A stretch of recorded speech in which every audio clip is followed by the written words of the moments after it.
So far, so good.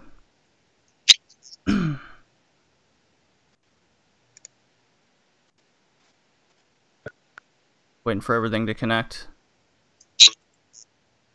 Cool. Periscope's online. Which hasn't connected yet.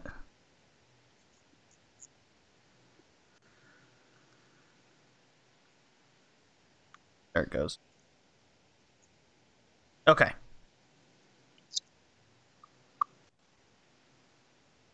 Hit board.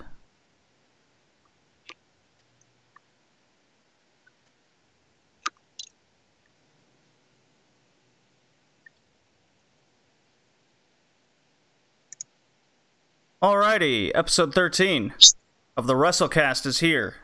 I'm your host, JD, and I'm joined with a new guest host today. It is an old friend of mine named Stan. How you doing, buddy? I'm pretty good. You? I'm doing quite well these days, bowling like a champ.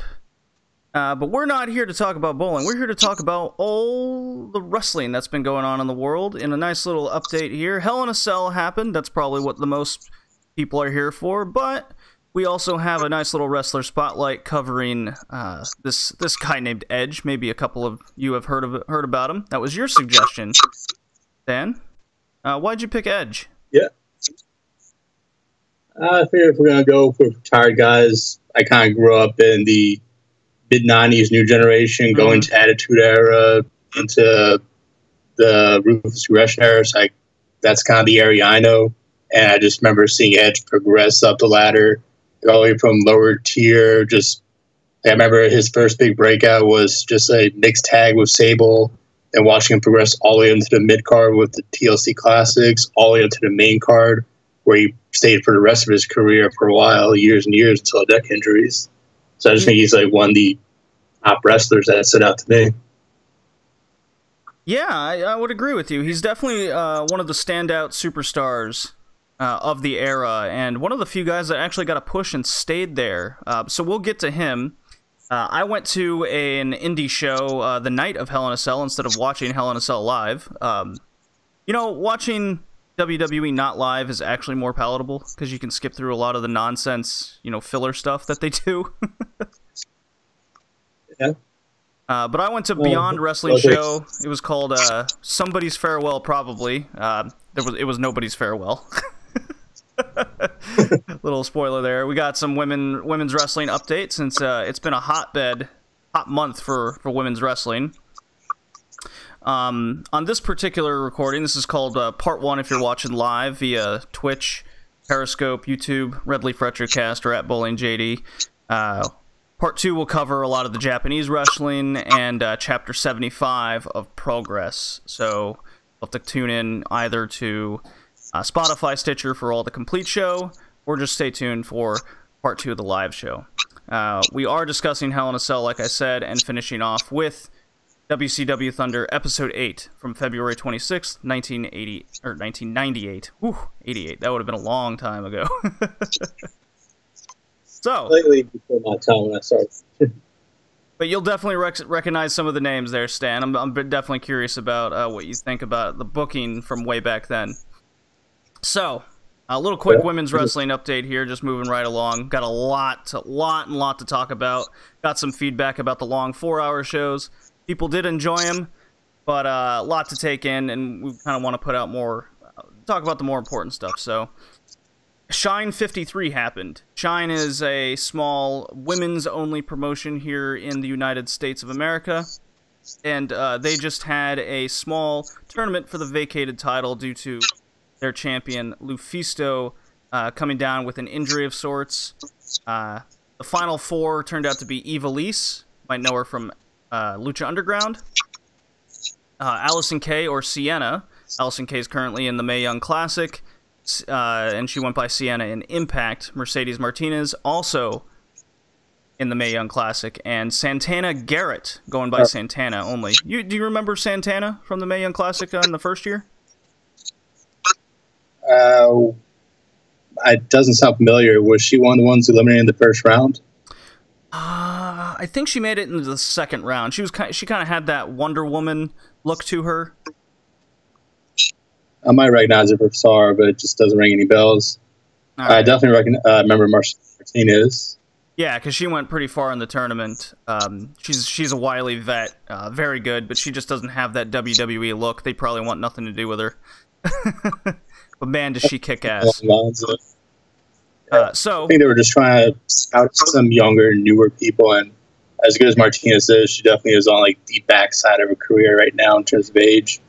Yeah, that's it. You know what? You worded that quite well. I would definitely agree with that. WWE definitely missed the boat on Mercedes Martinez, but that doesn't leave companies like Ring of Honor and Impact Wrestling to not pull the trigger on her, at least for 6 months to a year, at least for a short rivalry. I think Mercedes Martinez is good enough to deserve something like that.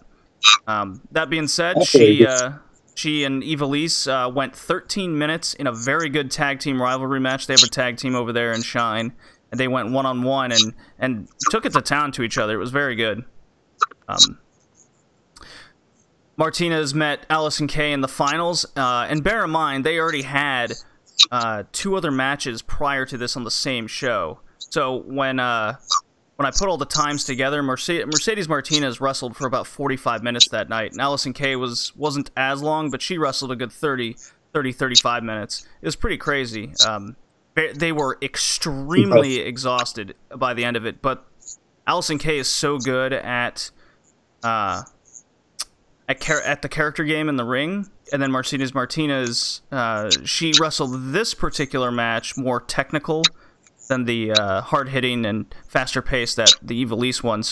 But Kay ended up winning by reversing into an Indian Deathlock at the end. Very good match. One of the better women's matches I've seen in the past few weeks. Moving right along, Mae Young Classic is continuing, and Allison Kay makes another appearance. She faced Mia Yim. The match only went 9 minutes and 40 seconds for the main event, but it was still quite good, which was expected. They have a lush history and rivalry to go with their just great chemistry. What did you think of this match, Stan? I believe you watched this one. I did watch it. I thought it was good. Like, I don't recall anything that stood out too much, but the entire match itself, I was pretty impressed with. I like Mia Yim's newer look compared to what she had last year, where the hair went a little longer, more like a badass look as opposed to just standard creator wrestler look that she had last year. So I definitely like the improvements. Oh man, you need to see her how she dresses on the indie scene. She dresses in like combat boots and army pants. So you talk about badass look. She's got that going on the indie scene. I don't think they'll let her do that in WWE. I guess not. But it's good that she's coming across as the badass, that you took it that way. That's a good sign going forward. Definitely. Yeah, so in other news in Japan, the 5-star Grand Prix over in Stardom is moving right along. It's down to the last day coming up. Stan, this is a kind of a block tournament where there's 6 wrestlers in each block. They each face each other once. You get 2 points for a win, 1 point for a draw, no points for a loss, and whoever has the most points in each of the block will face each other in the finals. Very cool stuff. Think of a King of the Ring, but it's non-elimination. Okay. Cool. Just to throw out the names and some results here. Utami, the super rookie, faced Rachel Ellering. They went to a 15-minute draw. Not the best match in the world. It was mostly Ellering just throwing her around the ring. This definitely exposed Utami as the rookie she is, despite her good showing up to this point in the tournament. Stan, for the record, this girl, Utami, has only been wrestling for like 2 months. Wow. And she is incredible. It makes Ronda Rousey look like a goldfish. Well, to be fair, like Ronda Rousey is very well protected for booking. So far, it's been squash matches, a couple competitive matches where she just has to sell a lot and then be a badass at the end. Hulk up. Yeah. Yeah, Utami's not doing that. She's putting in 15-minute matches left and right here. So, The other name that's really standing out to me is Hazuki. She's a young girl as well. She's growing so much as a wrestler. She lost to Mayu Iwatani, one of the veterans in Stardom, heading into the final day. But in the end, the blocks are way too tight to call right now. There are 8 possible winners going into the last day, so I can't even begin to describe that. I can't wait to talk about the finish of the tournament and the continuation of the Mae Young Classic. Who's some of your favorite women wrestlers out there, Stan? You talking about Indies, Mae Young, or main roster? Doesn't matter. Big fan of Asuka, or I was a huge fan of Asuka in her NXT days. It's sadder and sadder to watch now. It is quite depressing what's happened to her. Yeah. No doubt. For Mae Young, big fan of Toni Storm. There you go. That definitely Charlotte, Sasha Banks, kind of the usuals. Other ones, I'm not sure if I can call her underrated anymore, but Bianca Belair is one of the ones that I really see as a future star and definitely on the rise right now. Bianca Belair is definitely one of those on the rise. I really like that double count-out finish that she went with Nikki Cross on NXT the other day. Definitely protect them both, let them both look good, build toward another match later on down the road.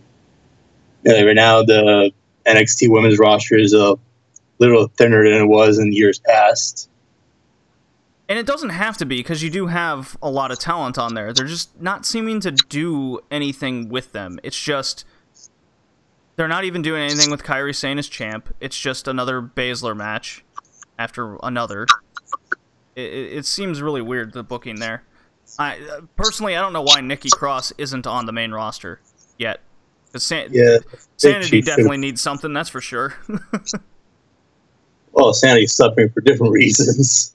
If you're not allowed to win a match, you pretty much have the Bray Wyatt treatment. It'll work for a little bit, but if you crowd constantly sees you lose match after match after match, you don't have much hope. Yeah, or not on TV at all, in their case as well. That too. Or on the pre-show. Right. Well, moving right along, I went to an indie wrestling show, Stan, one up here on the East Coast. It's called Beyond Wrestling. I'm not sure if anyone's heard of that. To be honest, I hadn't. I'm not really. I've heard the name around when I was living in Canada, but I never went to a show. I finally went to one, and it was just a super fun night. Very hot brick memorial building. There was maybe 75 people there. Just not a lot of people showed up. It was Hell in a Cell night, so we all knew what the wrestling fans were doing. Yeah. I'll just run down the card real quick because it was super fun. Do you remember Piper Niven from the Mae Young Classic? Of course, Scottish chick. Big standouts from last year. She was their ones. Yeah, so she was actually the mystery opponent to face Lufisto, the ex-Shine champion, and that's what opened the show. Quite fun, very good, hard hitting. Oh my god, both opponents' chests were super red. Then LAX, are you familiar with them from Impact? Los Angeles Exchange? Not Impact. Well, we'll definitely get to Impact there, but yeah, LAX is one of the hottest tag teams in the world right now. They are super fun to watch. I don't think I've ever watched a bad LAX match, and watching them live is even better than you can imagine. There was a really funny gimmick match after that to really get us calmed down, but it was this jacked older dude. The whole event was sponsored by Founders Beer, and this match really made it apparent that Founders Beer was the sponsor. This older dude called the beer he was drinking Fit Boy Fuel. Super funny. There was a whole bunch of spots involving the beer being spit into people's faces, including the ref. It was super fun. Nice. Yeah. There was a controversial spot right after that. Couple indie guys, Green versus Watts. I was right there on the ring, like pounding on it, right next to the turnbuckle, and Watts was thrown neck first into the bottom turnbuckle, and he started kind of shaking his left arm, and I was like, uh-oh. And the ref goes, "Are you okay?" And he goes, "Call the medic, I'm not okay. Give me some water." So immediately everyone just, you know, got real quiet. I heard a couple guys next to me saying that apparently he had a broken neck. He suffered a broken neck last year, and so the medic on site called 911, and when his opponent went over to him, he ended up rolling him up, and the ref immediately counted 3. So, you know, kudos to the to the acting there. It was definitely a 5-star performance. He had everyone fooled. I just happened to also be sitting next to the Piper Niven / Viper and Joey Ryan. And me and Viper, yeah, me and Viper were like, "What the fuck?" Like, she had a huge shock on her face, hand up to her mouth, and everything. Joey Ryan, no reaction, stone faced. He didn't buy it for a second. I guess he was also kind of half asleep the whole time. It was quite funny. But no more than 5 minutes later, apparently he was getting yelled at in the back, and we could all hear him because between him and his opponent, they were the only two that knew of this little shenanigans that they were pulling in the ring. So the ref, the medic, everyone thought it was real, including the staff. It was pretty crazy. It's definitely one of those iffy things to do because injury is kind of a big deal. You don't want to. Yeah, it's definitely a touchy subject. Oh yeah, it definitely was. Everyone was shocked, but he definitely stirred up a lot of heat backstage, especially since 911 was actually called. Stan, are you familiar with a lot of UFC names by any chance? I know you watch the occasional fight, right? No, not much. Like, I know some of the bigger names, but was never a big UFC fan. Okay. Well, for those that do watch UFC, Tom Lawler, he was suspended for some type of steroid or enhancement a couple years ago. He's picked up wrestling over the last year, and he's now on the indie scene. He showed up here in a title match against Tracy Williams. Think of like a TV title. And very hard-hitting. Made me really appreciate Tracy Williams as a more technical guy, too. And Tom Lawler definitely is picking this up real fast, so proud chance, please come back to Lawler. Happy fans. Good match. Then there was a few other various matches with a couple real bad botches. I saw one guy do a flip off the top rope to the floor in which both guys on the other team totally missed him, and the guy goes back first straight into the ground, and you just hear this huge thud, and you're like, that's not good. And then I think a couple matches later, another guy does a suicide dive, and his feet hit the top rope, and he face plants into the ground on the hardwood. He cut himself open pretty bad. So, it's the indies, Stan. Yeah. Safety's not quite as emphasized. Well, I mean, just don't have the talent, I guess, that are too familiar. I mean, you know, you're supposed to catch the guy. I don't know what this obsession is with everyone needing to do a suicide dive in this day and age. What is your opinion on suicide dives? Like every single person's arsenal, it seems.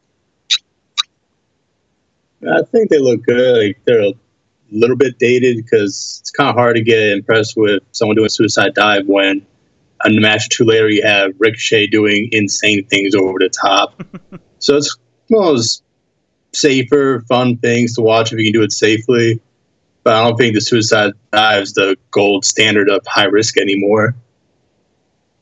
I just think if you see everyone do it, then what's even the point anymore? I mean, what was so wrong about a baseball slide, you know? You have something that looks a little bit better. Like baseball slide, you'll still get some reaction for a suicide dive, but a baseball slide, there's just not many reaction because it looks so tame. You want to make sure that like, the big spots in any kind of wrestling match, you want the crowd to look at that and go, wow, that's impressive. I don't think I could do that. Baseball slide, most of the crowd go, wow, I can do that. So it's definitely going to take away. I see what you're saying. Yeah, you gotta be all the flash, but I don't know. I think if you think of Zack Sabre Jr., if you can do the basics well, they'll be impressive. Just like Mr. Perfect and Bret Hart. You I just think that got was a you just got different. to make it you just got to No, make it entertaining. well, to So be fair, back then when you had Mr. Perfect and Bret Hart doing the basics very well, that was the first taste of really technical, well-crafted wrestling. Because for the 10 years prior to that, the most technical move was the body slam and big boot. So it's kind of hard to compare what we have now to back then, because now the entire wrestling has evolved so much where you kind of need a more of an oomph factor. yeah, I can get behind what you're saying, but the thing is with today's wrestling, you know, just comparing, seeing all these guys do a suicide dive, you still gotta have some type of grasp on the basics, and I just feel like that's being missed out on. Take a Baron Corbin match, for example. It just seems like he's in a rest hold for 75% of his matches. You know? That's because he's in a rest hold for 75% of his matches. Okay, well. Watch any match, and have you ever noticed that when it comes out of commercial, he's always in a headlock? Yeah, he's Like, yeah, with the arm above his shoulder. Well, the main event of this Beyond Wrestling show was Jordan Grace facing Brian Cage, the Machine. You might remember them from the All In Battle Royal that occurred. there was a lot of names in that. It was hard for too many people to really stand the out. big Jack dude that the woman picked up. Okay. Yeah, so they actually continued their little feud after All In on Twitter, and then they got booked at this show to be the main event to face each other in an intergender match. And it didn't disappoint. That's something you don't sure anymore. It didn't disappoint. From bell to bell, it was both competitors like mounting good moves and suplexes. Yeah, it was mostly Brian Cage kind of running the show. You know, every match I feel needs some sort of ring general, and for Brian Cage to be doing this, it was quite good. The best part of the match was for sure, at least from my take, was when Jordan Grace powerbombed the big dude and then clotheslined him outside the ring right next to me, and then she proceeded to suicide dive right into him, and I had to like really jump out of the way, otherwise she was gonna take me out too. It was quite funny. I take it you really don't like the suicide dive at all. Well, I mean, it all depends on execution and when you do it. In this sense, Jordan Grace doing this suicide dive actually did get a crowd reaction, while the guy who did it before seemed like to just do a suicide dive for the sake of doing the suicide dive. You get what I'm saying here? Okay, I can see that. Yeah, because it all came based on momentum, you know. Okay, so it's more about the making it fit into the match as opposed to doing the spot for the hell of the spot. Correct. On the main roster, WWE, like the other big problem is it's overused a lot. Where, yeah, Seth Rollins does it, he makes it look awesome, especially since he has that double suicide dive that he does. But then 5 minutes later, you have Dean Ambrose do it. 5 minutes later, the next guy will do it. 5 minutes later, the fourth guy in the match will do it. Yeah. So at that point, yeah, you're exactly right. It'll take away. Yeah. Yeah. Yeah, so there's a lot of instances to it. The other thing I see, just when, at least in WWE's case, whenever a guy does a suicide dive or some other spot like that, they always immediately go to commercial, and when they come back, they're in the rest hold. Like every match seems to be that way. But anyways, Brian Cage ended up beating Jordan Grace in the match. Very good fashion. Jordan Grace tried to mount a few comebacks, but oh well, too bad. I posted a lot of this event on my Instagram at BowlingJD, Red Leaf Retrocast, and Twitter, so you can see pictures and a few of the videos I posted from the event. Cage ended up winning and asked Grace to be his tag partner for the upcoming tag title tournament. So hell yeah, I'm totally down for that. Nice. Yeah. So I'll be definitely going to more Beyond shows in the future. There's another one next weekend. I'm quite excited to go to that. It is in a hookah bar where they just take out all the tables and throw a ring in the middle of it. For me, the only indie show I've ever been to was Ring of Honor, And I wouldn't even call that a small show. It was Super Card of Honor from last year that I want to say had 14,000 people in it. WrestleMania weekend. That's about as small shows I've ever been to. Yeah, I would put as we do on the podcast here, we put Ring of Honor and New Japan kind of in its own tier at this point. They're in competition, but they're still far away from really making some sort of impact on WWE these days. Ring of Honor is something everyone I think needs to go to at least once. They're just so much bigger than the nearest competition. It's not even fair to compare anyone to WWE at this point. Right. Maybe another 5-10 years down the road, I can see it, but not right now. Yeah, I would say with current momentum, New Japan's the closest in the conversation to make that. But they have deals with... Go on. I think the main thing that's holding them back is hopefully this doesn't keep happening, but it's a case of New Japan develops a star that they can build around for the next couple of years, and WWE signs them and demolishes them. Oh, sure. Shinsuke Nakamura was a star, came to WWE, demolished.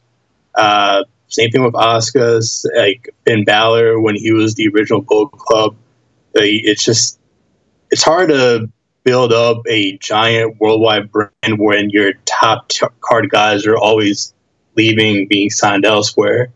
Hopefully that doesn't keep happening right now. It looks like the current crop of New Japan guys seem fairly committed and want to stay with New Japan, like Omega, Okada. Hopefully they don't also jump ship in the next couple of years.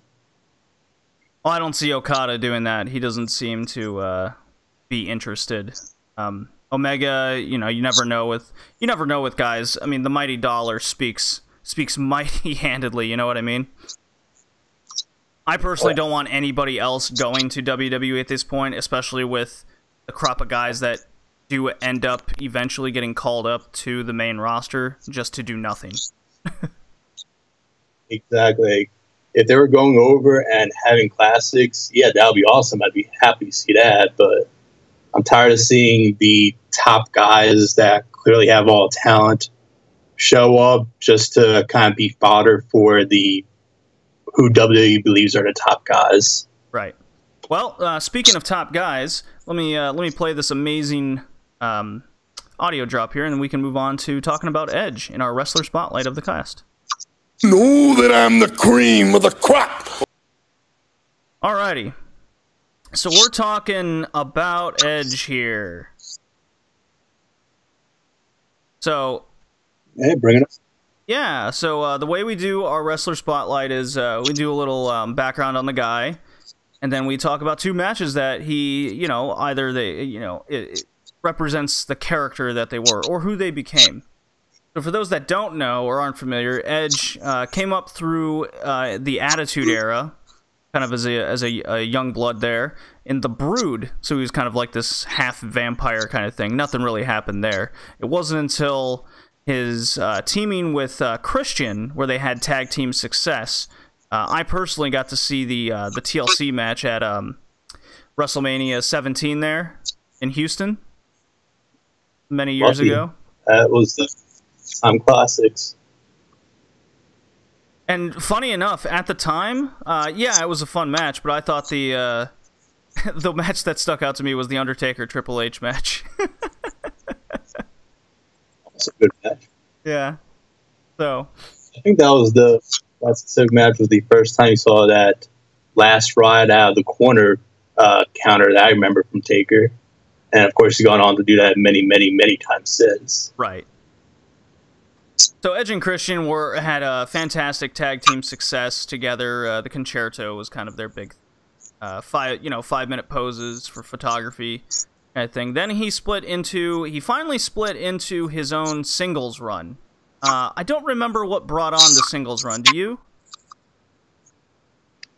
I think it was just in terms of story or in terms of why the singles run happened. Both. In terms of story, it was Edge was still in the tag team, and he was given a shot at the IC title.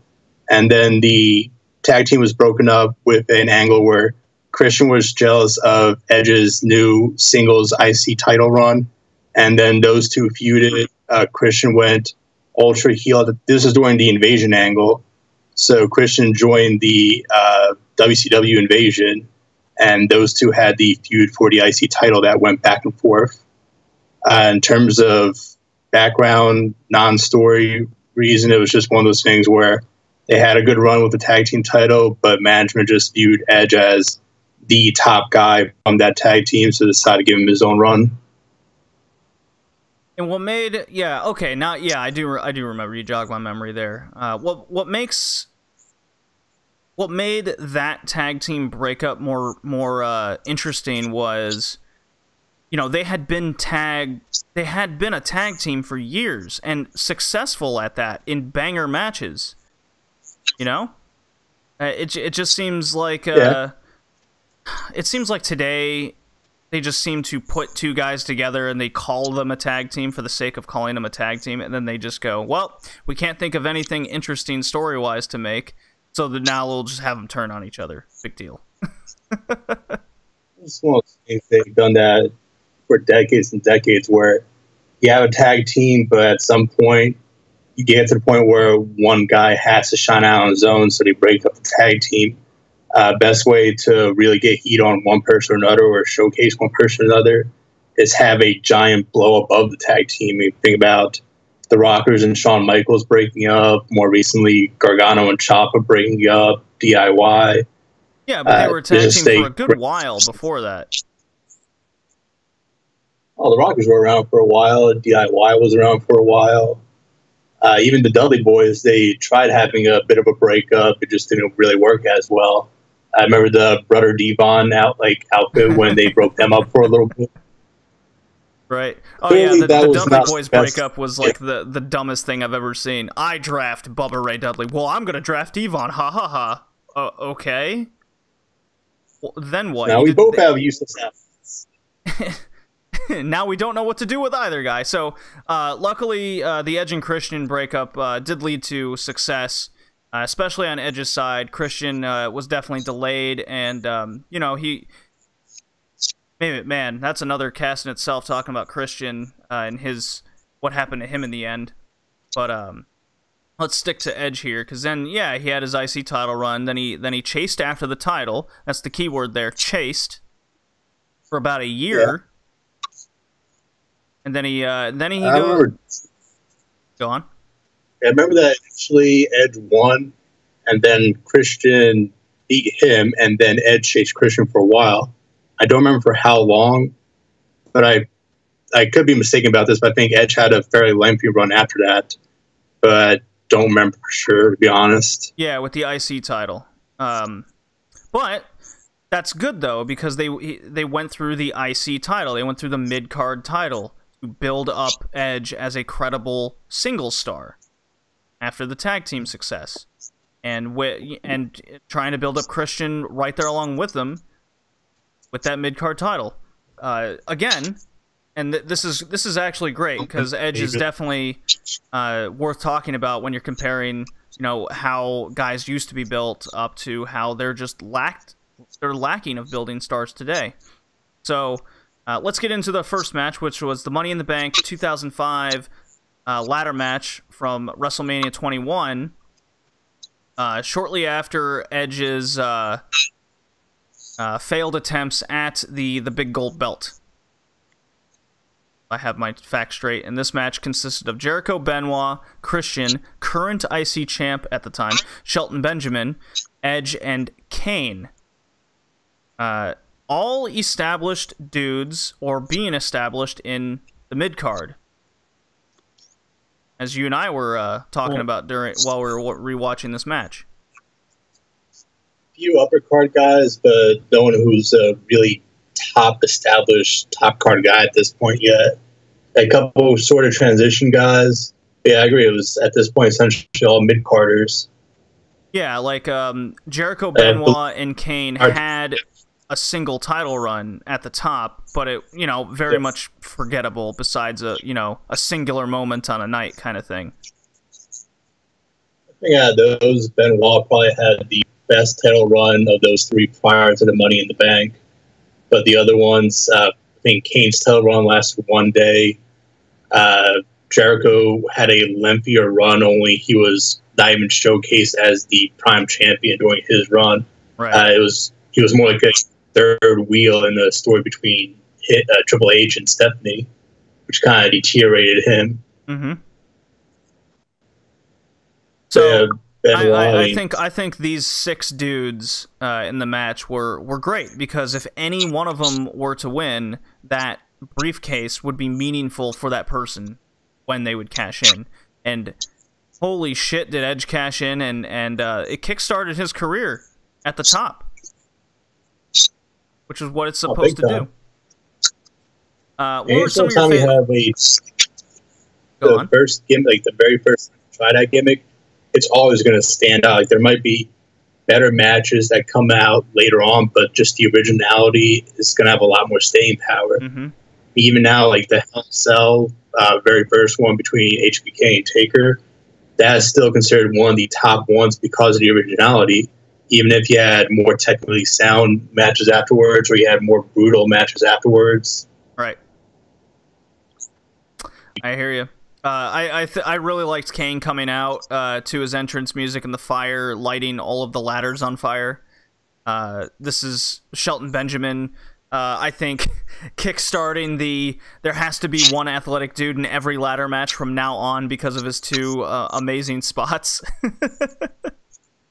I agree that him running up the side of the ladder was one of the major standouts of that match. And now Kofi Kingston proudly carries on that tradition of just go in there and do one spot. Like, lie down afterwards and before the spot. Benoit's top ladder headbutt all the way to the floor to Kane was quite the thing. He ended up busting the stitches that he had on his face just totally open. It was quite the drop. And you were good to point out. You were good to point out that Benoit was the only babyface in this entire match, right? Well, Shelton Benjamin, I think he was a babyface, but not quite established as well as the other 5. Right. But Edge was definitely playing heel at this point. Kane was a heel at this point. Y2J was a heel at this point, I believe. I think so as well. Yeah. I think Benoit was the only 100% true babyface in this match. But you couldn't really tell from the crowd reaction. I mean, maybe I missed it, but it didn't seem like the crowd was really cheering for one person more than the others. There were a lot of reactions to really very well done spots, and they seemed to be appreciating the match overall. But I didn't hear any. To me, that makes for a good match. Yeah. Yeah, for even if you have a heel going up for the win. When Edge went up at the end after taking out Benoit's arm with the chair at the very end, yeah, the crowd popped with a huge boo because they all wanted Benoit to win over Edge. That much was apparent to me, and that led to the feud. That led to a feud later as well. I believe that was the last man standing match. Right after that, could be, but can't say I remember that match very well. Well, the next match here is the hardcore match against Mick Foley at Mania 22, the very next year. So 2 years in a row, Edge got to shine and further push him up the card to a permanent status. Something that Jericho, Benoit, even Kane just never saw. I mean, they'd touch the main event every now and again, but they wouldn't stay there. You know, they'd go to it, they'd lose, and then go right back down to the mid-card.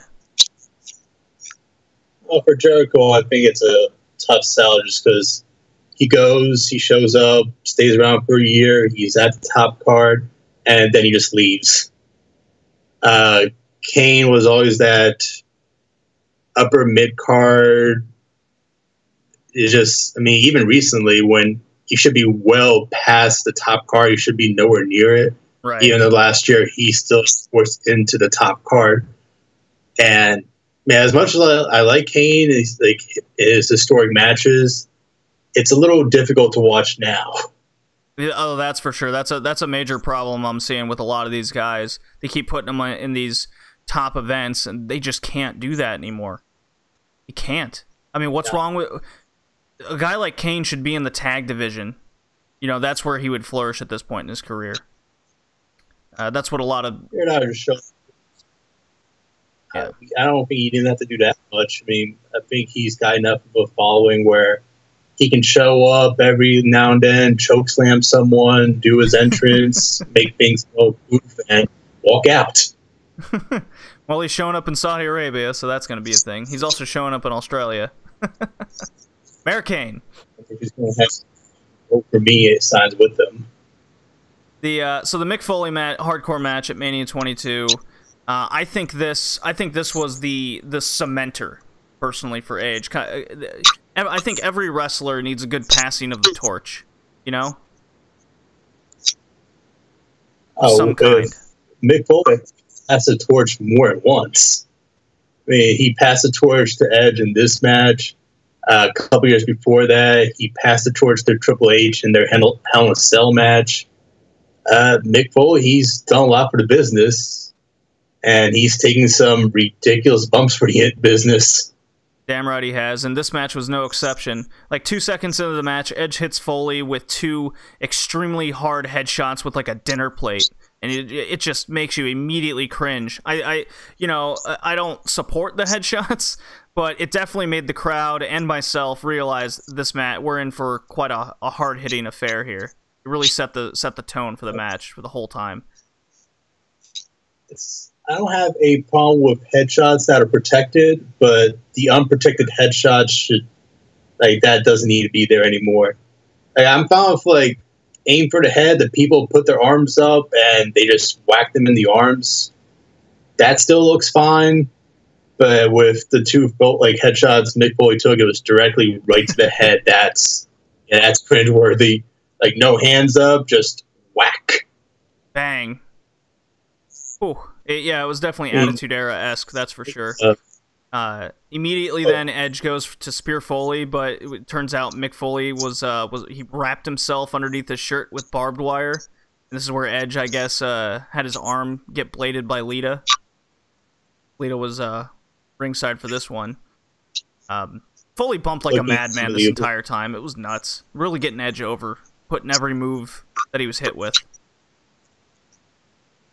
Yeah, I will say, though, Edge and Mick Foley, they both took some amazing spots during this match. So it wasn't just a case of Mick Foley taking all the bumps on his own.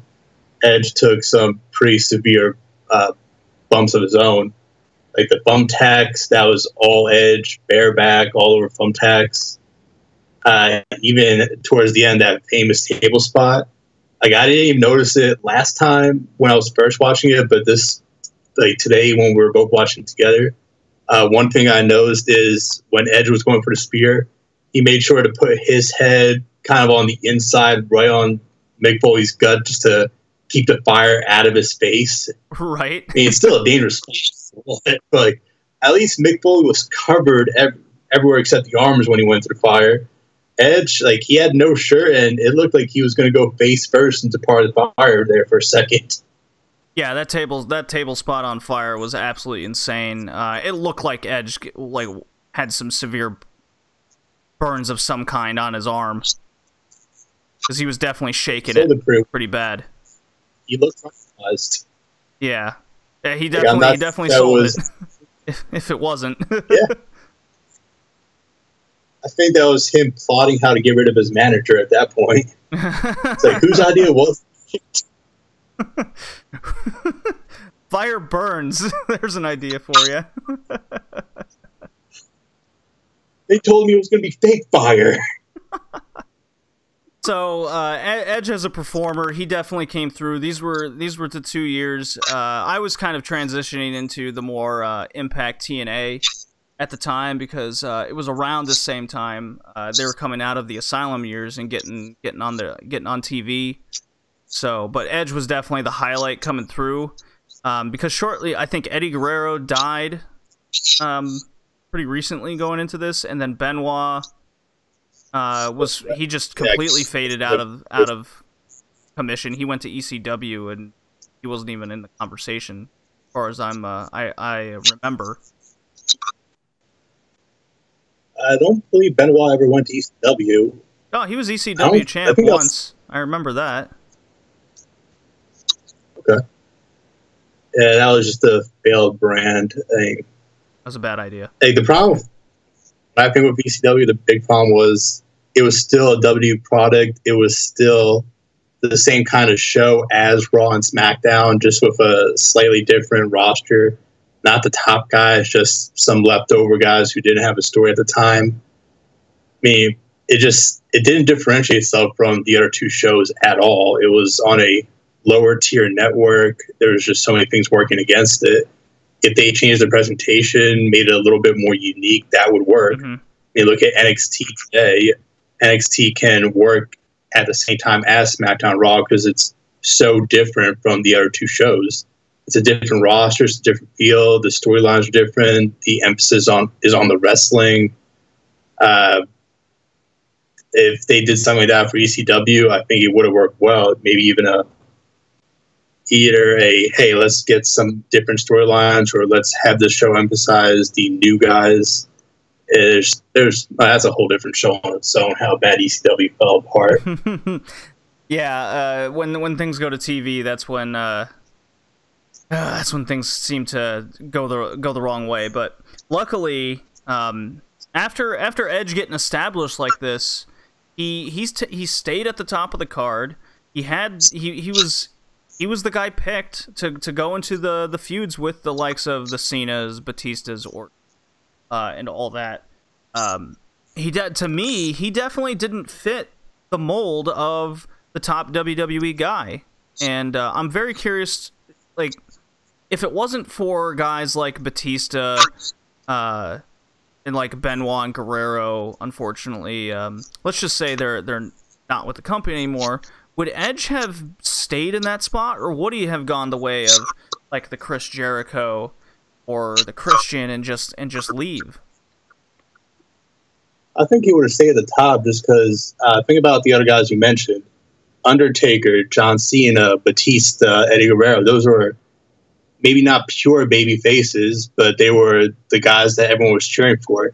Edge was one of the best heels in the company at the time. You had Triple H as the other top heel, but other than Triple H, I think Edge was the best heel the company ever had. I mean, it doesn't matter how many top guys you have. If every single one of them is a babyface, you're going to need someone on the other side of that ring that needs the crowd to hate him in order to get that awesome reaction, awesome chemistry.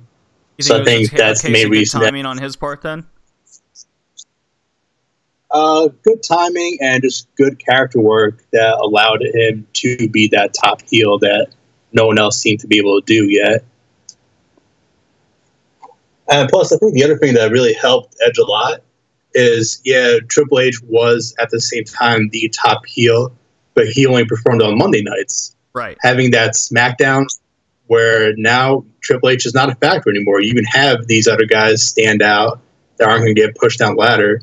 I think being on SmackDown really helped Edge out because he was able to be the unquestioned top heel at the time. Well, and the other thing is there seem to be always these guys that they at least established in the mid-card and pushed and had feuds going forward with them. I think that's what also kept him relevant. I think that's that. You know, if we're comparing to today, look at Shinsuke Nakamura. He had his chance at the top. Now he has the U.S. title, and we haven't really seen it since. He hasn't even had a feud. Well, that's Shinsuke Nakamura is a completely separate set of problems. You think about how big. Think about the fall from grace Shinsuke had right after WrestleMania, compared to how big a deal he seemed like between the Royal Rumble and WrestleMania. And you had this awesome Rumble. He won. At the very end, it came down to Shinsuke and Roman. The crowd was clearly behind one, and that person was not Roman Reigns. And all of a sudden, you had this top build that people were looking forward to with Shinsuke and AJ. And then you go into WrestleMania. And I'm not going to call their match bad, I will say it didn't quite meet expectations. So I think it's just one of those things where because they were put in such a high spot and it didn't deliver, it just plummeted Shinsuke down the entire ranks. And it didn't help that afterwards you had the continuation of that feud with, until the very last match, the matches were not what you would expect from those two competitors. It's not what you expect, but so you should expect it from WWE. And that's kind of what I was going with, because with the time and Edge, what he was able to do kept him relevant.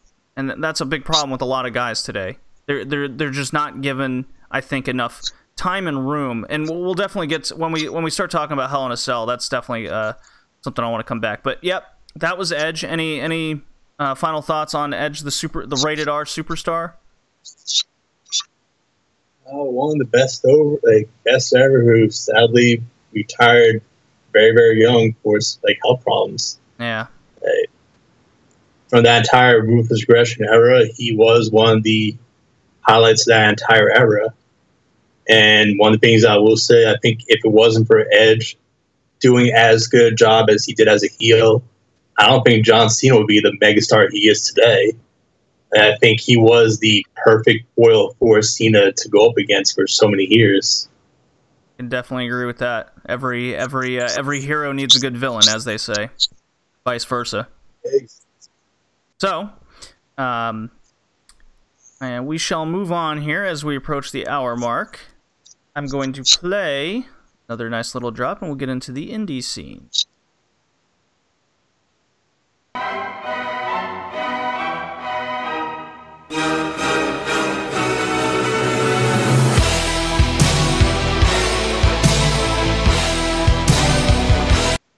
Okay, so just a little, this was requested via Twitter, that the podcast should just kind of update on some of the weekly shows that I like watching that isn't WWE. So, been really getting back into Impact Wrestling since around, I want to say, the March time. I was kind of checking in with them in January after they had their big fire sale. Austin Aries has quite the stable going. It's looking excellent and strong. Moose turned heel. Killer Cross from AAA Lucha Libre is finally seems to be making a good impact coming over to the West here, or in North America outside of Mexico. Austin Aries and Fallah Bahh actually had quite a good fan favorite kind of title match. Good performance overall. OVE versus the Lucha Bros and Cage is set for Bound for Glory. Bound for Glory is sold out. It's the build hasn't been all that special, I must say, but it hopefully over the next few weeks that Impact can keep delivering what they are. They just had their first TV show in Mexico with Austin Aries facing El Tejano, the Texan, in the main event. Pretty basic stuff. I don't expect Stan. I don't. How familiar are you with Mexican Lucha Libre going forward here? Yeah, I watched Lucha Underground a little bit that first season, but that's been about it. Okay. Does the style do anything for you, or are you just not used to it? No, I like the style, definitely. I did. I'm sort of familiar with the Lucha Bros, mostly from the All In show. Mm-hmm. I think All In was the first time I saw Pentagon. Pentagon. I probably got the name wrong. Pentagon, yeah, and Ray Phoenix. Yep. Man, I was a fan. I was impressed. Well, good. Yeah, I definitely highly recommend watching Impact right now to get accustomed with a lot of these bigger indie stars that aren't signed in NXT. Oh, yeah. And I know right now Rey Mysterio has just agreed to a 2-year contract to come back, and he clearly is probably the most popular, most well-known lucha star of all time. Oh, sure. He was a game changer. That's for sure. And I think the thing that really helped him out was the fact that he came over when lucha was not really a well-known style yet.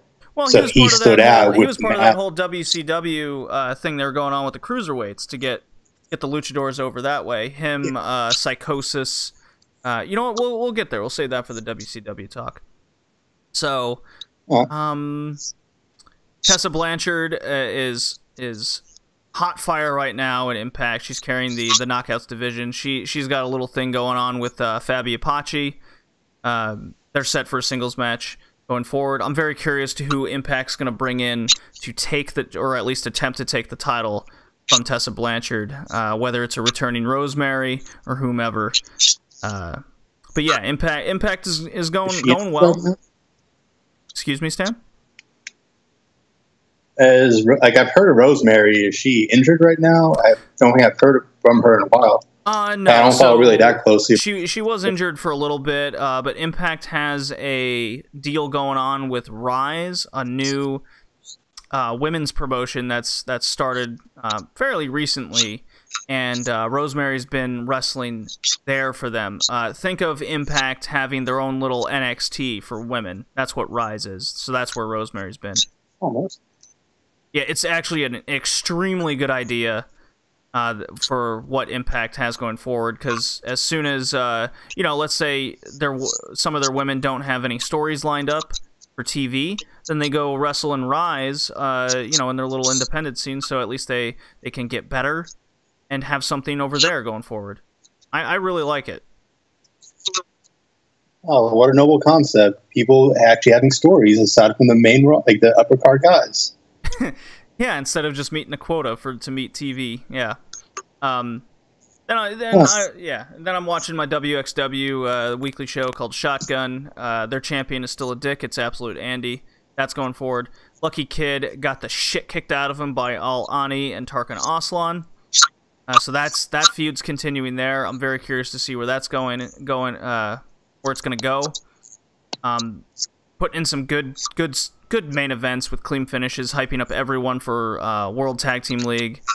And all the cards were announced to take place October 5th through the 7th, including the all-women's pay-per-view. It's returning for, I believe, the 4th straight year in WXW. I think the match I'm looking forward to the most is the Lucha Bros, Pentagon and Phoenix facing Ring Kampf, Walter and Timothy Thatcher. That's the tag match I'm looking forward to the most. And the Femme Fatales pay-per-view is Toni Storm versus Meiko Satomura in a match there, which is a possible, I believe, semi-final matchup for the Mae Young Classic. Very curious about which one's going to air first, if that does happen for the Mae Young Classic. I'm still not spoiled on results. Let's keep it that way. Yeah, I'm trying to make sure I don't get spoiled by any results in Mae Young Classic. I'm just enjoying the matches on a weekly basis. Yeah, I'm like, if that does happen, I'm very curious to see what would air first. So there were some big shows that happened. The CMLL, the big Mexican promotion there, had its 85th anniversary show. I was able to watch it on Honor Club via Ring of Honor. The main event was this was confusing as fuck. It was a main event, best of 7, so first to 4 falls. That's what I think it was. Not really clear. There wasn't subtitles or anything. I just had to kind of... all I know is it was a tag match, and whomever lost the tag match, both guys would have to get their hair shaved off their heads. Baker Lake now following on Mixer. Sure? Bearer Lake. Sure. There was lots and lots of high-flying action. No complaint. It was a really cool match to go see guys just go out and do their spots. Crowd was certainly hot for it the entire time. Both teams worked in tandem very well. They timed everything. It looked a lot like synchronized divers at times. It was quite interesting. That's what I like about seeing like the Lucha Libre. It's just a different style. I think my favorite spot in the match was Volador Jr. jumping from the top turnbuckle onto both Cavernario and Rush, as they were sitting across a bunch of fans in the front row. And it looked like Volador's like head or leg hit a fan who was on his phone videoing the whole thing. So he hits a fan and it's like, whatever. It's bound to happen every now and then. Yeah. You just dive headfirst into a fan. It happens. The fan certainly didn't seem to care, and it's Mexico, so it's not like anyone's gonna get charges pressed. you remember a couple years back when they had the Brock Lesnar versus Seth Rollins feud, and Brock ripped the door off the car and threw it into the crowd and hit a kid? Oh shit! I don't remember that. Oh, you don't remember? Yeah, it was the entire story was Triple H presented Seth Rollins with a brand new shiny car. Lesnar came in, destroyed the car. Oh, with ripped the door, and everything. I remember that. I didn't know that it hit a kid. Yeah, it hit a kid. Oh god! So like, these things happen. Just, it can happen on the main roster. Yeah. Well, okay. So this Lucha Libre match at the anniversary show, it was all good, and then the finish happens. Taven mistimes a mid-rope spring kick, so think of Cody Rhodes' beautiful disaster kick, hits Volador, and then he just kind of yells at him, and then walks casually to the side of the ring, yelling at Volador, and then Rush just pinned him. And then Cavernaro was grabbing Taven's leg so he couldn't break up the pin, but Taven didn't even try to break up the pin. So then I guess Taven's Rudo now, which means heel in Mexico, and then he was also upset about getting his head shaved, but he chose to basically lose the match on purpose at that point. I don't know. Good match, but the end, it was good above average match for Mexico, but the ending was so what the fuck. I don't know what was going on there. Someone just mess up a spot and someone else got pissed? I don't know. I mean, you can watch a lot of CMLL's stuff every Friday on their YouTube channel. It's all free. So I have seen main events where guys just get pissed off at each other. They start yelling at each other and just purposely mess up a match. It's not out of the realm of possibility. But this is Matt Taven. He's really good. He's a Ring of Honor guy. He's wrestling in Mexico for this feud, and that doesn't seem like something he would do. If it was someone else in the Mexican promotion, yeah, it might be more, like if it was Caristico or Mystico or someone like that, I would be more inclined to believe that. I just think this the ending was just a clusterfuck. I think there was definitely some miscommunication.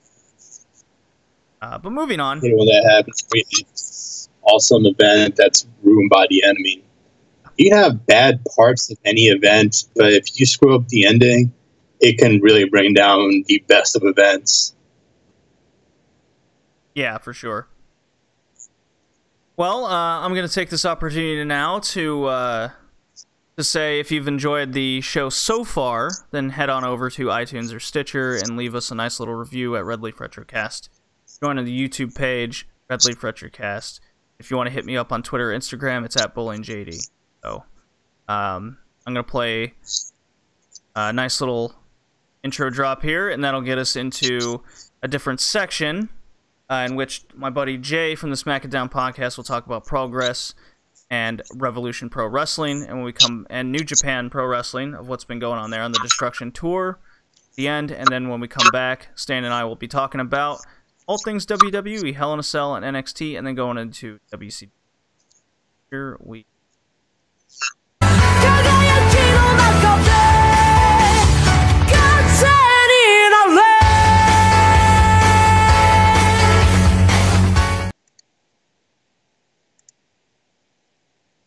Alrighty. Stan, we're back for all intents and purposes. It's always fun doing the live streams, and it's all cut into segments. So here we are, WWE. We are. I think we're gonna start off slow. Let's talk about that NXT match that happened with Ricochet and Pete Dunne, title versus title. That's starting slow. That's starting slow.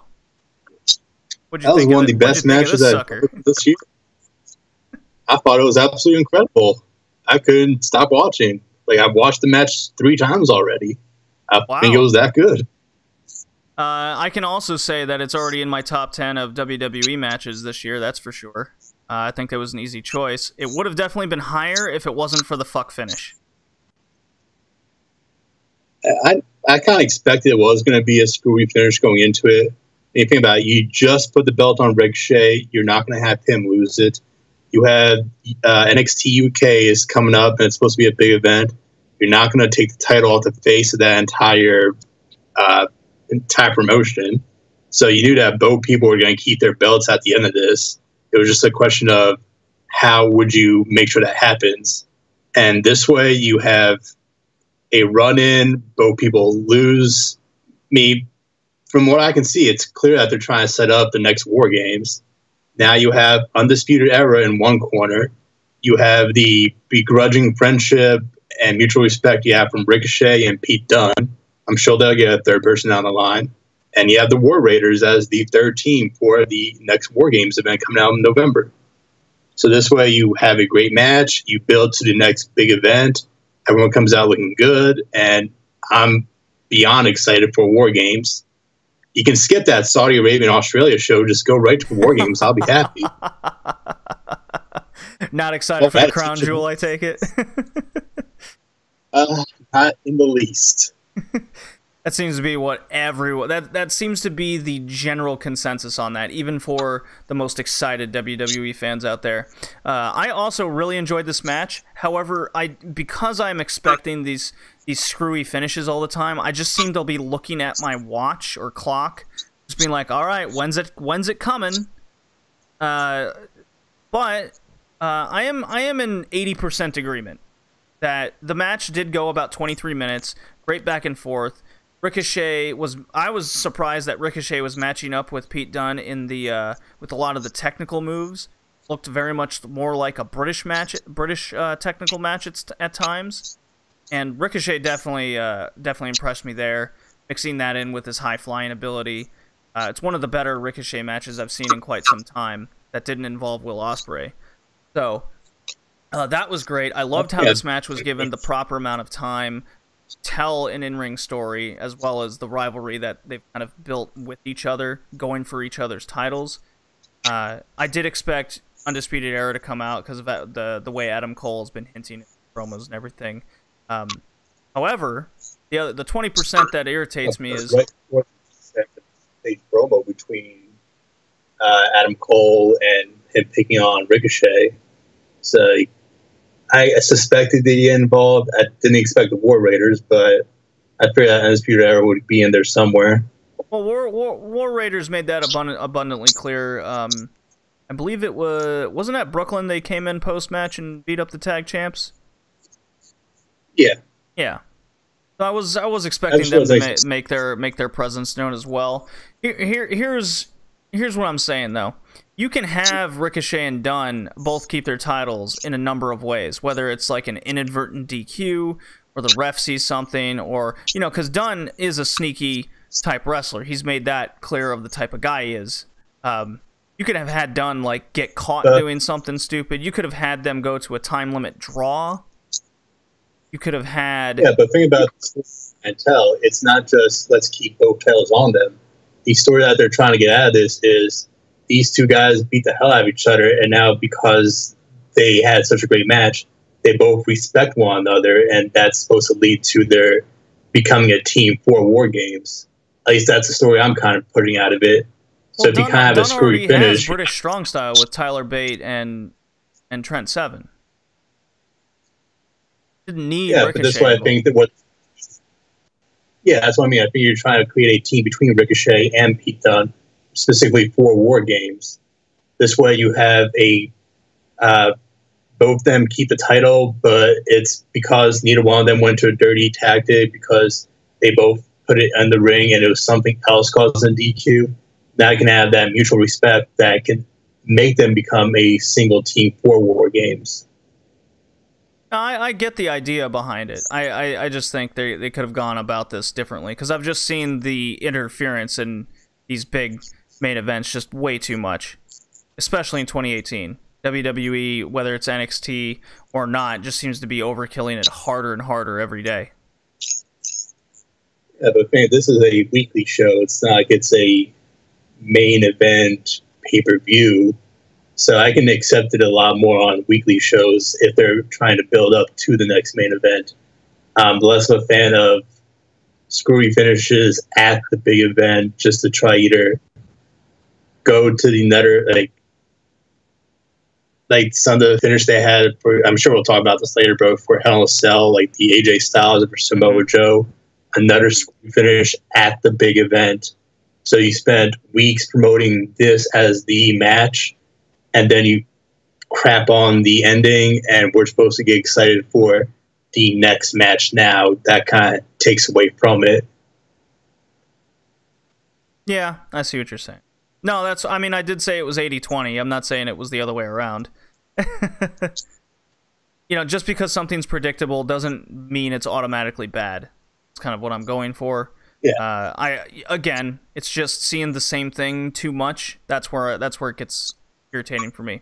But since you mentioned Hell in a Cell, why don't we move on to Rage in the Red Cage? What'd you think of the Red Cell? What'd you think of the Red Cell? I thought it was fun. I mean, it went more of the theme they were doing. I definitely like the Red Cell a lot more than I like their promotional poster. I have no idea why Roman Reigns is now the devil, and I have no idea why Braun Strowman is now a gargoyle. Not the best look for either one of them. No. But I can even go to promotional poster. The cell itself being red looked fine to me. Yeah. Well, since we both know what paint does to galvanize steel and whatnot, since we're both offshore type guys, at least I was at one point in time, basically rubberized the entire cell, so it's a much safer place. So yeah, like you said, the promotional poster is very deceiving and weird, more weird now. Yeah, so the whole cell has been rubberized, essentially. Hey, you know, if you make the environment safer, I'm all for it. I don't like seeing wrestlers get hurt for real. I completely agree. Like, I want to see them keep performing. If they get injured, who knows when the next time they'll be back, and if they actually get a push all once they come back. Yeah. Let's just go down the card here. We got Orton versus Hardy in a cell. It went 26 minutes, and the best way I can describe this is it was weird. I liked it. It was brutal. I mean, it's clearly not on the same level as Attitude Era violence or even Ruthless Aggression Era violence. Right. But getting to hell with that studded belt where Orton was clearly had chunks missing out of his back, having the one spot where he had a chunk torn out of his leg. He was clearly bleeding there. Mm-hmm. The ear spot was unique and very, let's call it graphic. That's a polite way of saying it. It looked graphic, but it was a PG match. I mean, someone says it's a PG, but it looked like it was definitely pushing the envelope. Right. But I was a fan of it. For a modern Hell in a Cell, I liked it. Yeah, I'm kind of mute on it. I didn't hate the match by any means. To me, a Hell in a Cell match, especially in today's WWE, it just involves one guy throwing another around the cell for a little while, a couple weapon spots. At least in terms of what Orton and Hardy were able to do, it made it more unique than what I've seen in the past, for sure. I did think this match went on way too long, though. I feel it was way drawn out, too slow at times. I mean, I think that has a lot to do with the two guys just being in their more advanced years now, especially Hardy. I mean, both guys were gassed after 5 minutes, let's be honest. I will say this about this match. With this match, they actually involved the cell. So that's a lot more I can say about a lot of other recent Hell in a Cell matches where you might as well not have the cell there at all. And from a storyline perspective, it also worked out where these two, they had a fairly heated rivalry. So it actually felt like a Hell in a Cell match would fit into this story. Unlike other times where you have, oh, crap, it's October. We better have one of these matches be inside a cell for no other reason than it's October. Like, when they do stuff like that in the past, that always gets to me where it doesn't feel like past Hell in a Cell matches really needed to be Hell in a Cell matches. This one at least felt like it was legitimately needed a cell there. I'm not sure if I totally agree with this match needed to be in a cell. Because I think we all know that it was just something to give to Jeff Hardy because he's never had one before. Which I'm fine with. I mean, at this point, he deserves it. If he wants to have that little on his resume, he's done enough for the industry where, sure, why not? Yeah. Give it to him. Still, kudos to Orton for making the match more unique, and I'm kind of digging creepy Orton.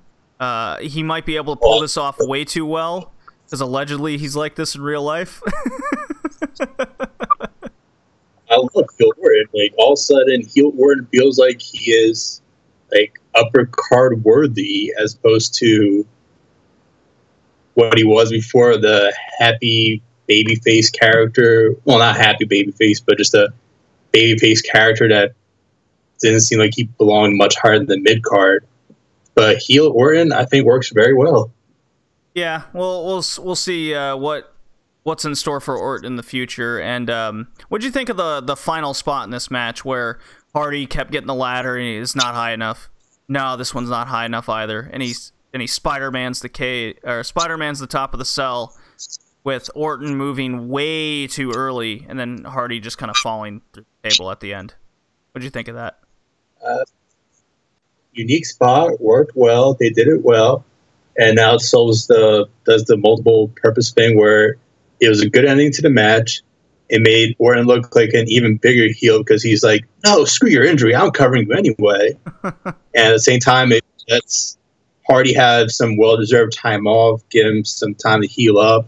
I have heard that is dealing with back problems right now, so he's been dealing with that all summer. Yeah, I wouldn't be able to tell he was dealing with those injuries compared with some of the spots he was taking before, like the Swanton Bomb on the ring edge that he had with Nakamura a couple weeks back. Mm-hmm. Like, some of those spots not look like spots I expect from someone with a bad back. I mean, kudos to Hardy for toughing it out. I personally didn't like the way. I mean, I like the idea of the spot. I definitely called it in the previous podcast episode, or at least I was on Smack It Down podcast. One of those two. I called Hardy Spider-Manning the cell.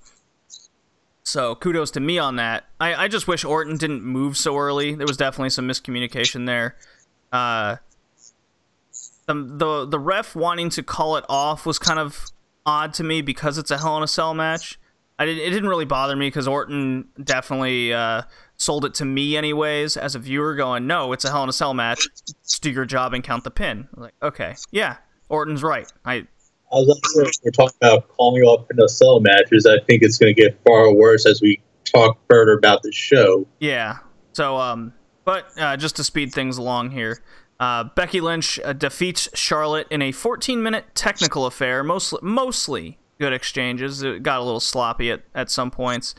Decent enough pace. A strange reversal kind of the spear into a clean pin right in the middle of the ring.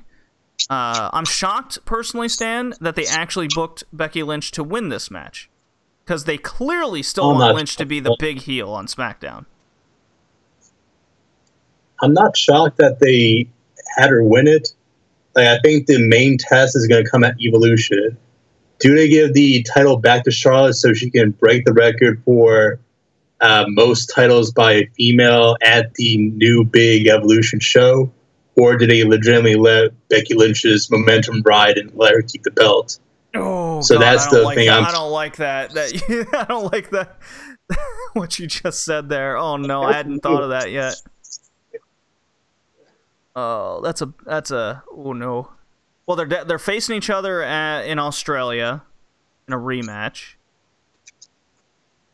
So. Well, I'm not sure what to think about the it's technically supposed to be non-canon. I mean, I gave the Greatest Royal Rumble a chance, and that was a glorified house show. Yeah, I'm not expecting much more.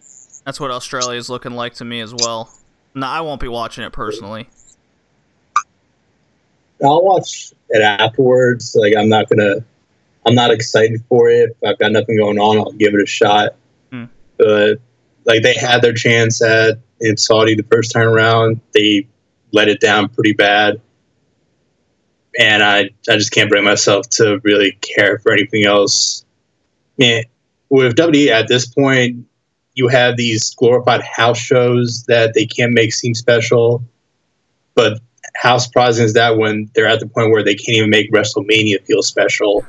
Like, their crown jewel is now just seems like any other event. Yeah. Like, I can't think of a single legitimate pay-per-view that feels like it's a big deal anymore. Ugh. I guess maybe the Rumble in a way? Maybe? Sure.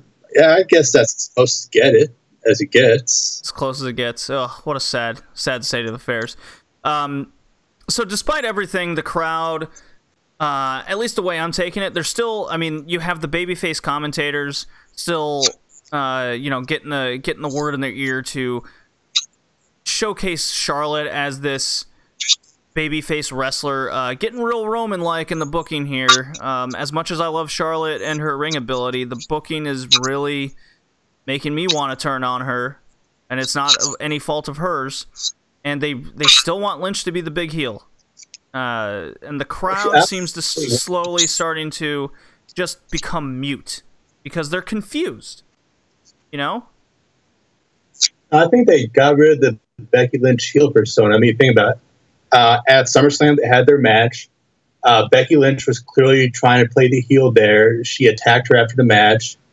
The night afterwards, they had her first big heel promo where she put down the crowd. She was clearly playing the heel, but she was still getting cheered.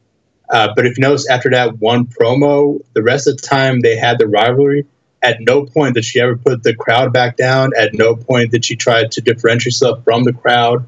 It was more along the lines of she purely hates Charlotte, but she wasn't playing a heel character. She was just playing someone who flat out does not like her opponent.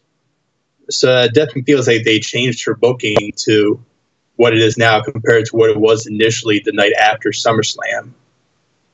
I don't think they've changed her booking, actually, personally. Because you still have the commentators saying she's doing heel dickish things. You still, like, you have Charlotte blatantly going over to take selfies with children and then having Lynch jump her. It's all heel tactics. They want her to be the heel and Charlotte to be the baby face to cheer, and it's not working. So we're both seeing two different things here. I guess we'll see what's going to happen going forward. I have noticed the crowd, though, becoming more and more mute as this has gone on. I still see him, like, from what I hear from people who were there live, the Becky Lynch winning it was one of the biggest pops of the night. Oh, yeah, like, the so crowd I think loves Becky Lynch.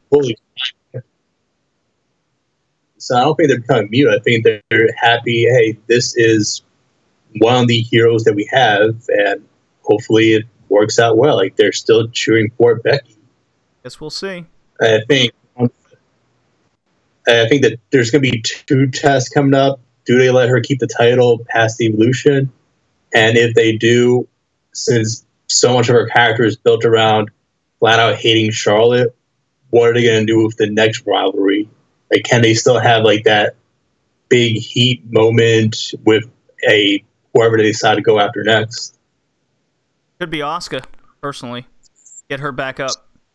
Have Asuka take down Charlotte.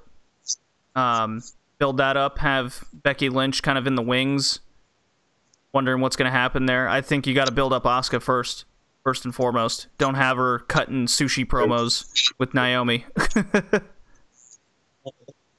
On one hand, I thought it was kind of funny. On the other hand, like, do we really need to go into the foreigner who doesn't speak English promos now? It's a bunch of old white men in America. What do you expect? Think about how awesome she was portrayed at NXT, and now you have that. Yeah. Well, moving on. I feel it go. It was worth a chuckle, but I don't want to see that long term. No. So let's move on to the tag title match. Probably the match of the night. Easily. Ziggles and Drew retain versus The Shield after 23 minutes. Match was certainly hot, I will admit. I don't think it's better than any of the NXT tag title matches. The hot pace quality after about 7 minutes never let up, so that was great. Do this more. That's for sure. Yeah. I think more matches like this need to happen with the tag titles to make them mean something again. because the tag titles mean nothing. No, definitely not on Raw. Like the SmackDown titles, on one hand, they're better both. On the other hand, they're put on the pre-show. But the Raw SmackDown titles, this was the first good Raw tag team match that I can remember in a very long time. Yeah, it's been quite a long time. That's for sure.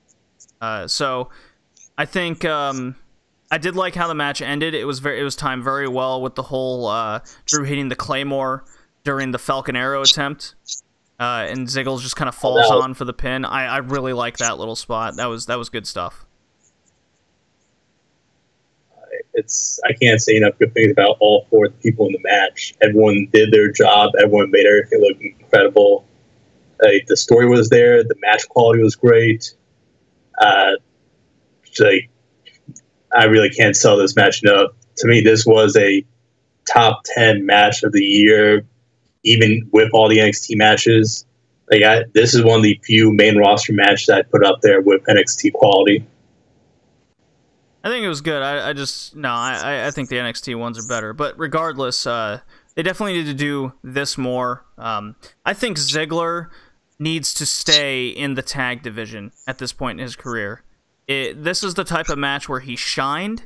I don't need to see him in 8 singles matches with Seth Rollins anymore. That's for damn sure. I was actually interested in that entire rivalry, except the first match or two, yeah, I'm excited to see these two well-known workhorses do their stuff.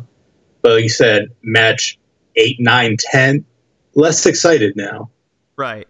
That's not even including all the tags and multi-man matches that they've had. So, but you put on matches like this, get Ziggler a good partner, and build up the tag division a little bit. I definitely don't want to see McIntyre stay in the tag division. He's definitely a top 5 talent on Raw or SmackDown. But Ziggler, with his moveset, with the way he's a genius at selling things, that's for sure. With him over bumping, he needs to stay in the tag division. You get him here, and have him flourish, then people will start caring about him again. Yeah, kind of do the reverse Shawn Michaels.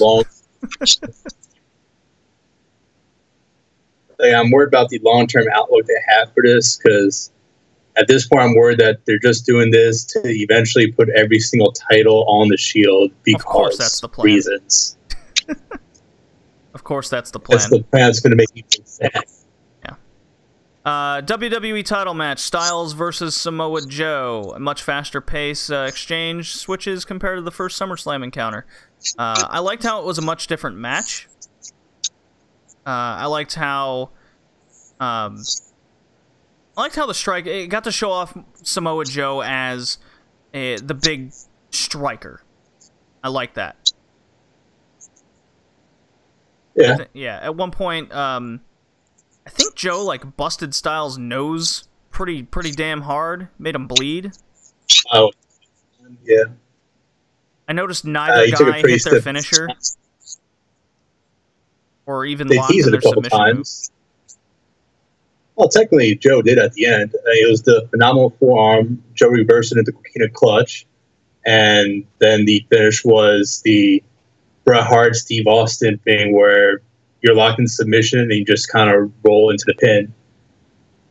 Well, I mean, we just saw this exact finish with Kairi Sane Baszler at TakeOver. Yeah. Yeah, with the exception of Kairi Sane not tapping out. Yeah. Yeah. But I like the finish. So I'm not a huge fan, just because if it was anyone else taking another dirty finish, okay. But at this point, Styles does seem to be accumulating all these dirty finishes over the course of this year. Yeah. So, there's a lot of polls that go out, everyone seems to be tired of AJ Styles' title run. And I go, well, I mean, he's doing a good job. And then when you start amassing all of these feuds and who he's feuding with and how the feuds just seem to be drawn out for the sake of being drawn out, this is his... let's see here. I wrote it down. This is his 5th match this year with a screwy finish, and the 14th just in the last couple years, and we're not even at the end of the year here. So no wonder people aren't hyped for Styles as champ anymore. He doesn't win clean. Think about how long that Nakamura feud was and how bad that entire feud was.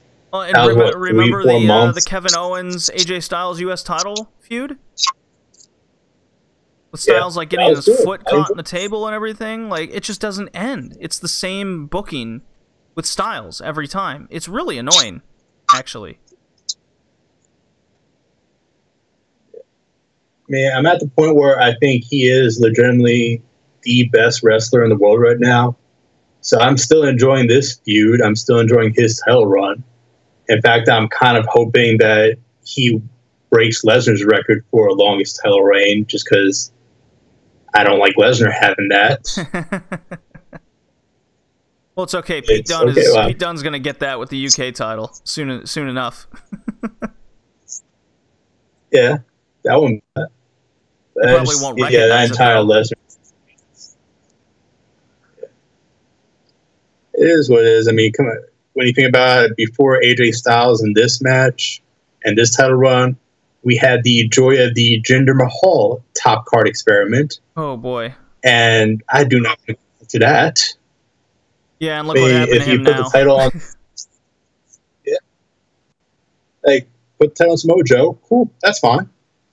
I'm just worried about who they're going to pick to replace AJ if they want to give the title to someone else.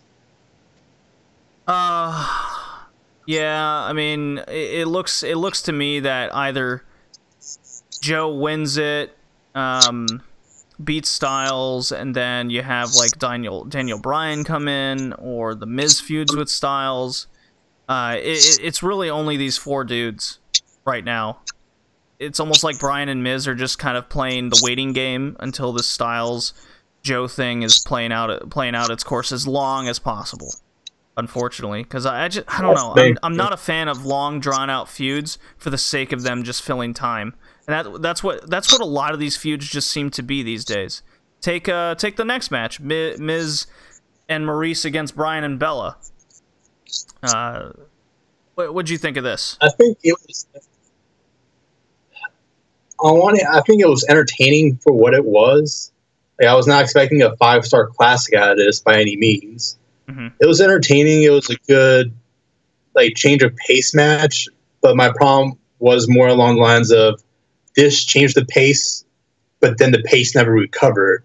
Like, this was the turning point where it went from, holy crap, this is the best event WWE has done in years, to, oh, never mind, now I see WWE event right there. And just kind of nosedived. They couldn't help themselves, could they? Nope. They had a great start, and then what the hell happened?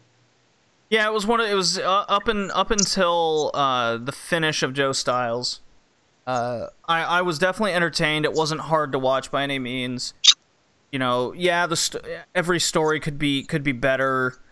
There's always ways you can critique that stuff, but then it all started with that finish, and then you get to the Miz, Maurice, Bryan, Bella, which to me they have ruined the Miz Bryan build that all started on the what do they call it, the Talking Smack from a couple years ago. Yeah, and now it's turned into whose reality show is better. And they had that story going all the way back to the founding of NXT, where the Miz was Bryan's coach, and they had this awesome dynamic. They established some of the best promos, the best hype packages going to SummerSlam.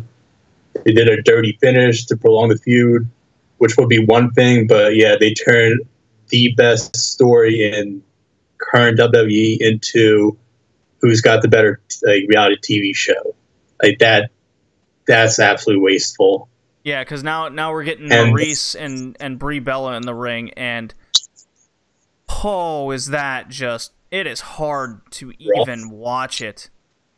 I think that roll up finish at the end where Maurice just kind of put Bella on her back and then just pinned her, that speaks for itself. Those two have no business being in the ring in 2018. Not with this so-called women's revolution going on. I love how the entire match was, okay, Bryant and Miz are going to do everything they can to keep the other two out of the ring. Then they finally get into it at the very end. They need to do one move, and they mess that up. Yeah. Yeah. Not to mention that they had those two were in the main event of the go home show on SmackDown. Oh boy. I mean, it was good character work. I'll give it that. It was fine. But it was entertaining as a change of pace match. I'm found down on a pay-per-view. It was entertaining to a fault. It was just a different sort of entertainment. Mm-hmm. But I think the biggest the worst thing about this event was how front-loaded it was. And as soon as you turned that corner of going from holy crap, great to oh crap, it just takes on the matches, put them on other parts of the card, so you have more of an ebb and flow, up and down thing, as opposed to good, crap, what the hell. Well, it just shows you who WWE wants the viewer to believe who's at the top, and it is Ms. Maurice, Bryan and Bella, because the reality TV shows. The next match, Ronda Rousey, and the match after that, Roman Reigns. There you go. Those are your. That's all they're concerned about right now. That's who they think are the big money rollers. Yes, Ronda Rousey's money. Her matches sure as shit aren't, though. Roman Reigns is a Roman Reigns match. Oh, they're not as bad as Roman Reigns. Come on, let's be realistic here. I mean, she's able to do more than spear, Superman punch. Well, she has she has a judo throw and a scary face. That's what Ronda Rousey has. And the armbar, I'm not going to put her on the level of a Sasha Banks or an Asuka or a Charlotte, but she's definitely not on the quality of the, let's call it the Divas era. She's not on the level of Marie. She's not on the level of Lana. She's definitely far, far above them. But I can agree with that. I mean, I understand they're doing it's name recognition. She is good considering how new she is at this. I'm willing to give her a shot. I'm willing to enjoy the show. But I think the show would have been helped a lot more if you switched where Rousey was on the card with where Charlotte was on the card. That way you at least get that jump back up in quality before the main event. That's probably that's a much better outlook on it.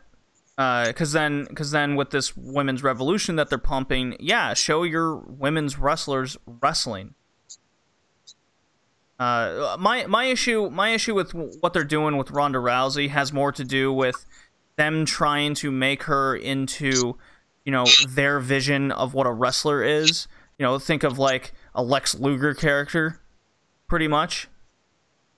And that's not what you're making. Doing that, you're making Ronda Rousey feel less special. We just saw Ronda Rousey take Bliss out in 2 seconds in their previous match, and now I'm supposed to believe Ronda Rousey's ribs hurt, but it only started hurting 2 or 3 minutes into the match once Bliss started kind of hitting it.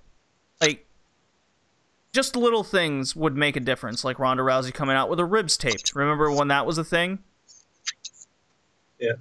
You had someone be put through a table on Raw or SmackDown prior to the pay-per-view, and then that dude would come out with his ribs taped during the match, and that would be the selling point of the match. And you didn't get that with Rousey here. That would have, and showing her protect it.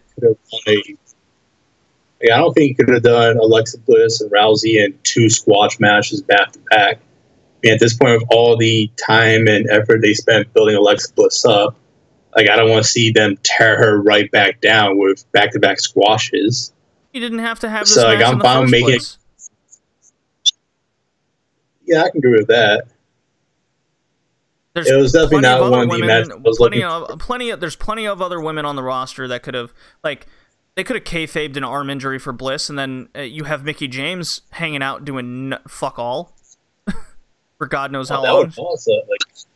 She is one of the most underrated female stars they have right there. It's a shame that all they can give her is go out there and be Alexa Bliss's friend. Exactly. You have all-time legend, one of the seminal figures in women's wrestling history, one of the very few WrestleMania women match highlights before the last couple of years. And this is the crap you give her, just Alexa Bliss's friend. Like, she, as far as I'm concerned, she is on that tier up there with Lita and with Trish Stratus. Absolutely. The way she's booked, you wouldn't be able to tell so. No. I believe it was a easily missed opportunity. You would keep Bliss looking strong. Most of the match here, Bliss was like hitting Rousey's arm or aiming on the opposite side of the ribs that were supposedly hurt, or hitting her leg. Like, she was just straight up missing. Bliss is not. She can't target. Both Rousey and Bliss don't have the technical skills in this match. I thought it was a dud. Yeah, Rousey, is making leaps and bounds of improvement in such a short amount of time. But the way WWE is portraying her, I am not liking it, and it's just getting worse. Take for all the New Japan fans out there, take Minoru Suzuki, next MMA type guy, or even who I just saw on Tom Lawler on the indie scene. You have these MMA guys, make them seem like MMA people. Make them into their own MMA character. Don't make them into a wrestler. Rousey's not a wrestler. She's a MMA person. You get what I'm saying here? As I say, look at Baszler as a great example of the right way to do it. Right, the experiment with Baszler is going extremely well. Why aren't we heading towards something along those lines? You have Rousey doing the judo throws. I bet she knows more than one judo throw. She's an Olympic gold medalist, for Christ's sake. So, a character work, I still think I'm surprised that Baszler seems to have much better character work than Rousey does at this point. Well, Baszler also spent a year or two on the indie scene as well, getting trained. I'm not sure if it's Rousey not doing the best acting, or if that's just the character that WWE's forcing her to do, like a Finn Balor type character where they tell her just to go out there and keep smiling. Oh God, don't even want to go there. I will say Rousey's selling was a bit better in this match, because the one on Raw was like a dumpster fire of an attempt. But let's just move on to the main event here and start bitching about how the show closed. Like, holy crap! How about this, Stan? I'm gonna run down Roman's entire moveset for the entire match. Here we go. So Braun basically throws Roman around with the occasional weapon spot, so not much there. Here's what happens. Match starts off with 7 straight punches from Roman Reigns. Then for the rest of the match, we get 3 corner clotheslines, 1 drive-by, 1 boot, 8 Superman punches, and a table spear. There you go. Named every single move Roman had in the entire match. Roman even hit his finisher at 12 minutes. Roman kicks out. And that's when you get a Superman punch spear almost immediately. Roman kicks out. And this is when the match just goes nowhere. How did you feel about the entourage hitting the ring at 12 minutes? I think WWE has found a way to put stunt doubles into wrestling. They want to protect their 2 top stars of Strowman and Reigns, so they do the safe stuff. Then they lay down the corner, and the workers come in and do the actual spots in the match for them to make the match still look credible. Oh, God. It's a stunt double. That's a great comparison there. He's going up the ladder. You two go out there. I'm surprised they didn't literally try to make Rollins act like Reigns and do a ooh-ah before he does a spot.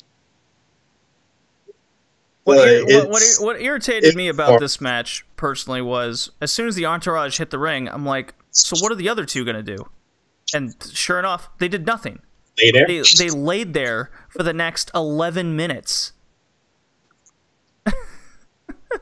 You had Ziggler and Rollins. So hard to put over. It's it's too hard to put over more than one guy at a time, apparently. Oh, it's impossible to put over Reigns. Apparently, you have to have 400 people run out and bust their ass to make him look good. Do you know why they ended up climbing the cell, other than for the sake of climbing the cell? Give it a spot. Yeah, because they want the Strowman versus Reigns match to end the night to be the main event highlight that people remember, but they don't want those two to actually do it. So they want to bring in other people to do the spots to make the match memorable. Yeah. But that is, at the end of the match, I sure as hell did not like Reigns or Strowman anymore. And Lesnar coming in, I just don't get any of the booking. Like, the two most interesting people from that was the Ziggler and Rollins doing their double thing, even though I don't think they should have had to do that. Then Lesnar comes in, kicks the door off, which it looked badass. But the problem with that is, okay, you make Lesnar look like the most badass person who's probably going to get cheered the most because he does look the best out of this match. Yet you just spend 3 months tearing him down to make sure that he doesn't get cheered over Reigns at SummerSlam. So I'm not going to go, I'm not going to remember the 3 months where he looked like an ass. I'm going to remember this for reasons. So I don't even know who I'm supposed to cheer for. You have the 2 people who don't want to do the work. You have the one who's been torn down. You have the 4 other guys who they're amazing enough as is because they just put on the match of the night. And now they're coming out here and putting on the spots of the night as well. I mean, I'm cheering for the tag teams. To me, this is a fantastic example, and I've been saying this on other podcasts I've been guesting on, and through Twitter, what have you. But it's main events like this, and the booking that's super confusing, and the character work that's either non-existent, or they're trying to overbook something via Vince Russo style. This is WCW all over again, heading into 2000. It is that it is that bad, and yes, the parallels are there. And then are you saying, well, WCW lost their TV deal?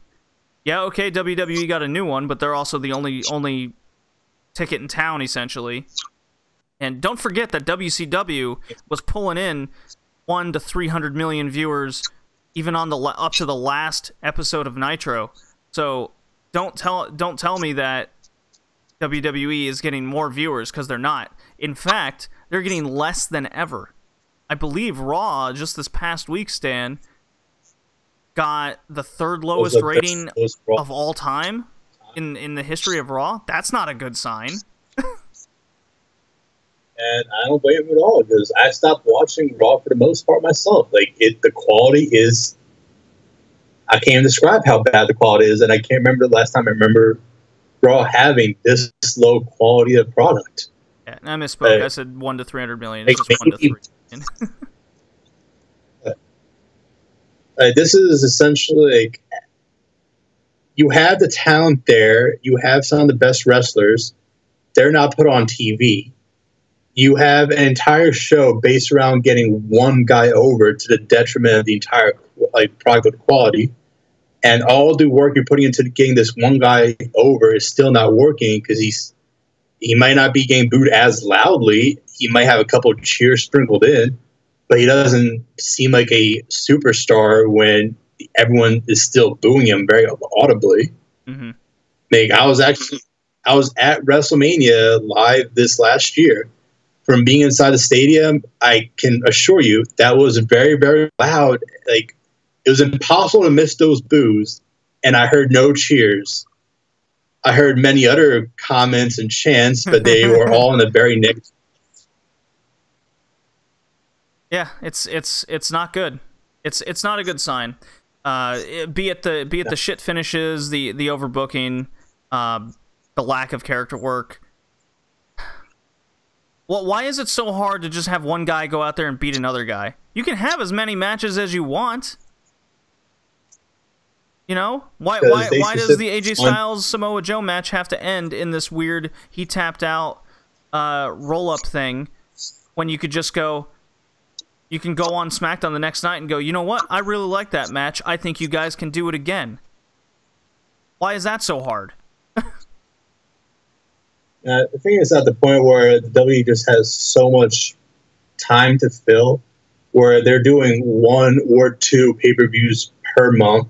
They have 3 hours of TV on Raw. They have 2 hours of TV on SmackDown. They have an hour for NXT every week. They have an hour for 205 every week. The roster is still not that much bigger than it was in years past. So they're just trying to do whatever they can to fill in these time spots. And they want to keep the same guys on TV more and more. I mean, there's clearly better options. They're putting them in stories. It's just go out there and have a match. Take the AJ Styles Almas thing. Almas hasn't had a feud since his call-up at all, and he's lost most of his matches that I can see, or he's 50-50. Does Sin Cara count as a feud? No, because it wasn't even on TV. Okay, just checking, guys. That's the only one I can remember. No, he just had a match against him, or 2, whatever. But that's the thing, like, you say the roster is not as big, but they have the roster. The guys are there. They're just not doing anything. Take Ty Dillinger. Yeah. He's the best example. When was the last time you saw him on TV? I think he's been on TV once in 2018. I was actually gonna, like, one thing I will say while we're talking about Almas and Styles, that last match they had on TV, that entire crocodile roll into the Styles Clash was one of the most amazing things I can remember seeing. Like, holy crap! Like, I don't even know. I got to rewatch that to figure out how they did it. That was just incredible. But I just have to give them credit where credit's due. That was just spectacular. The credits there. Yeah, I can see it was a good match, but what's the incentive? All it does is have Almas lose again. Yeah. I was going to say a better example, like, I'll still keep going to Finn Balor, the golden standard of why is this guy not being used? Like, you spent the entire year, you finally got him, like, as soon as I saw, even though it was a crap feud with Corbin, even though it was a crap story, when he came out as the Demon at SummerSlam, that was still one of the highlights for me of SummerSlam. And all of a sudden, he's like, holy crap, he feels awesome again. And the very next night, you have him lose to Corbin. And I haven't seen him on TV since. It's not good. It's very questionable. It's almost like, why would I bother watching or paying for the show when I know the finish is never going to come? Or you know your guy is just going to go out there and just meet a quota. Essentially, it's very irritating. I mean, I've definitely come to expect it. I'm questioning you, the listeners and viewers. Like, why do you end up watching this? It can't. I watch so much wrestling, Dan, and this is one of the worst products that I've seen. I mean, World of Sport Wrestling is not very good, but that's a totally different audience. That's not me. They know it's not for me, and that's why I don't watch it. I'm still enjoying SmackDown. I gave up on Raw. Just like, I still keep my W subscription because I think NXT is one of the best wrestling brands in the world right now. So I'll happily pay I don't have that.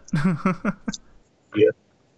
Like, I'll still happily pay the subscription just to keep watching NXT.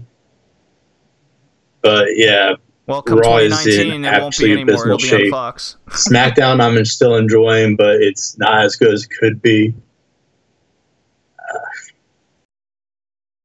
Incredibly entertaining now. Well, let's say again. Go ahead. I was going to say, like, the only thing that's keeping 205 down is it's not presented as a big deal. It's presented as the side act. Right. Yeah, 205 Live has its highlights, but it's just they don't do much. When they finally get some sort of platform, they're on the pre-show. Like, great. All right. So if WWE doesn't care, then why should I? That's my mentality these days. I agree. All right. I guess one last point would be it'd be wrong of me not to bring it up, but Aiden English turned on Rusev. Rusev Day has come to an end. and this kind of goes into the whole Edge and Christian thing we mentioned earlier when I was saying that you got to be a tag team and a successful tag team, and the crowd has to care about the tag team for when the turn does come, because we know it's always going to come, we just don't know when, that we actually react to it. Did you react to Aiden English turning on Rusev at all? Not really, but I was never a big fan of the entire Rusev Day thing. Like, it deserves its spot. It's clearly over with the fans. It just doesn't resonate with me, so it's not a story that I was particularly personally invested in. But I'm more upset for other people enjoying the show, not because I don't think that they should have broken up at some point. Mm-hmm. It's just that I don't think they're going to give either guy anything worth breaking up that team over. Like, I see them getting one pre-show match and then both guys not being on TV again for the next 4 months. You know, I am in 100% agreement with this opinion. Yeah, okay, if you're Aiden English is the guy you're supposed to turn heel, because then at least he's somewhat relevant. But once this feud is over, what happens? Does Rusev just go on back to losing to, you know, the Daniel Bryans and AJ Styles all over again? We've already seen that. Even when Rusev Day was a thing, he was losing then. Aiden English is definitely on his way out. There's no way he's doing anything other than wrestling dark matches or going to, what is it, Saturday Main Event, if that's still even on TV, who knows. Yeah. But yeah, this feud that's gonna happen now, that screams pre-show to me. On a B pay-per-view. And not to mention, one of the biggest things about Rusev Day and that entire gimmick was Aiden English and those entrances. Right. Like, those entrances actually made him stand apart. It's similar to John Cena back in the Master of Thuganomics angle, where those raps and those promos prior to his match were one of the main things that made him stand out. It was the same thing with Rusev and Aiden English and his opera style singing in the beginning of the match. Mm-hmm.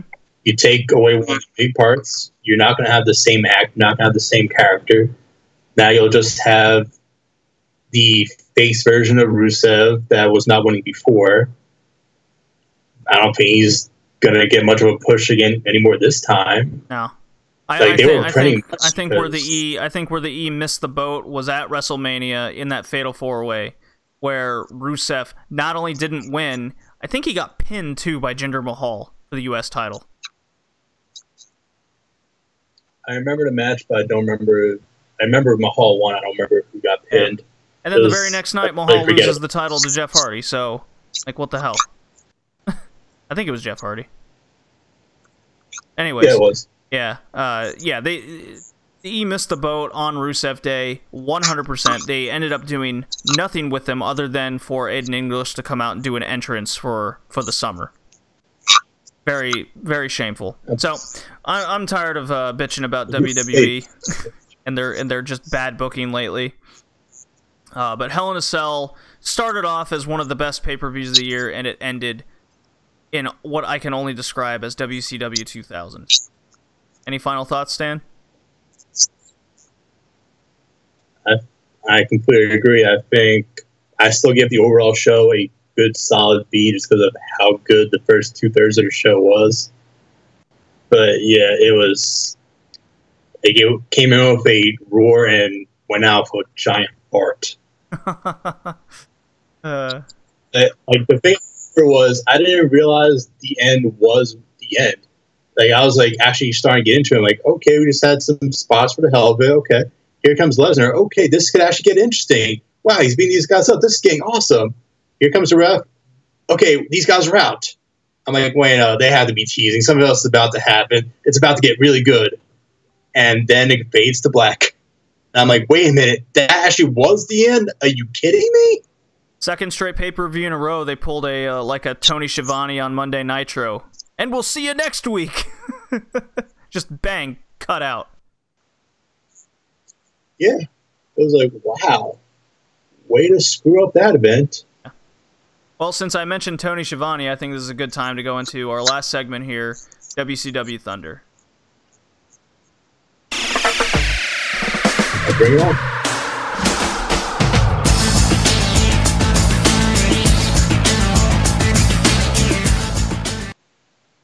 Alrighty. So here we are. This is the first WCW Thunder post the pay-per-view WCW Super Brawl 8. This is episode 8 of it, February 26, 1998. The show starts off with a tag match of Chris Jericho and Eddie Guerrero versus Dean Malenko and Booker T. Jericho retained his Cruiserweight title, and Booker T got back and retained the TV title. So really fun tag match, faces versus heels. Heel stuff from Eddie and Jericho working amazingly together. It was quite comical. And a frustrated Booker T the entire time. Nice hot finish, plus the ending, all 4 men in the ring. But Eddie and Booker T were the legal men. Kind of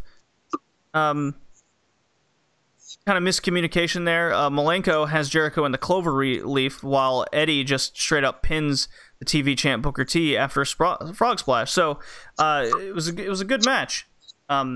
You recognize all those names, don't you, Stan?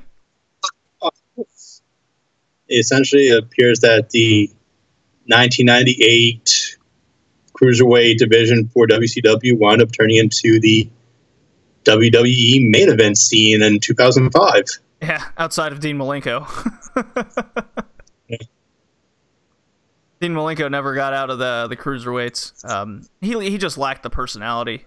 You know, they called him. I remember they called him the Iceman in WCW because he was just so stone faced the whole time. Next match was Goldberg coming out, or I'm sorry, Goldberg didn't come out. It was actually a 1v1 match, Brad Armstrong versus Finlay. The previous two that got jobbed out to Goldberg. You remember Brad Armstrong at all, Dan? At all. I remember Finlay. Don't remember Armstrong. You definitely remember Finlay. Well, Finlay won via a tombstone. I don't remember that being his finisher. I don't remember many people getting the tombstone outside of Can Taker. Yeah, exactly. Well, yeah, that kind of surprised me. Match after that was 2 British guys going 1v1. It was British Bulldog against Dave Taylor.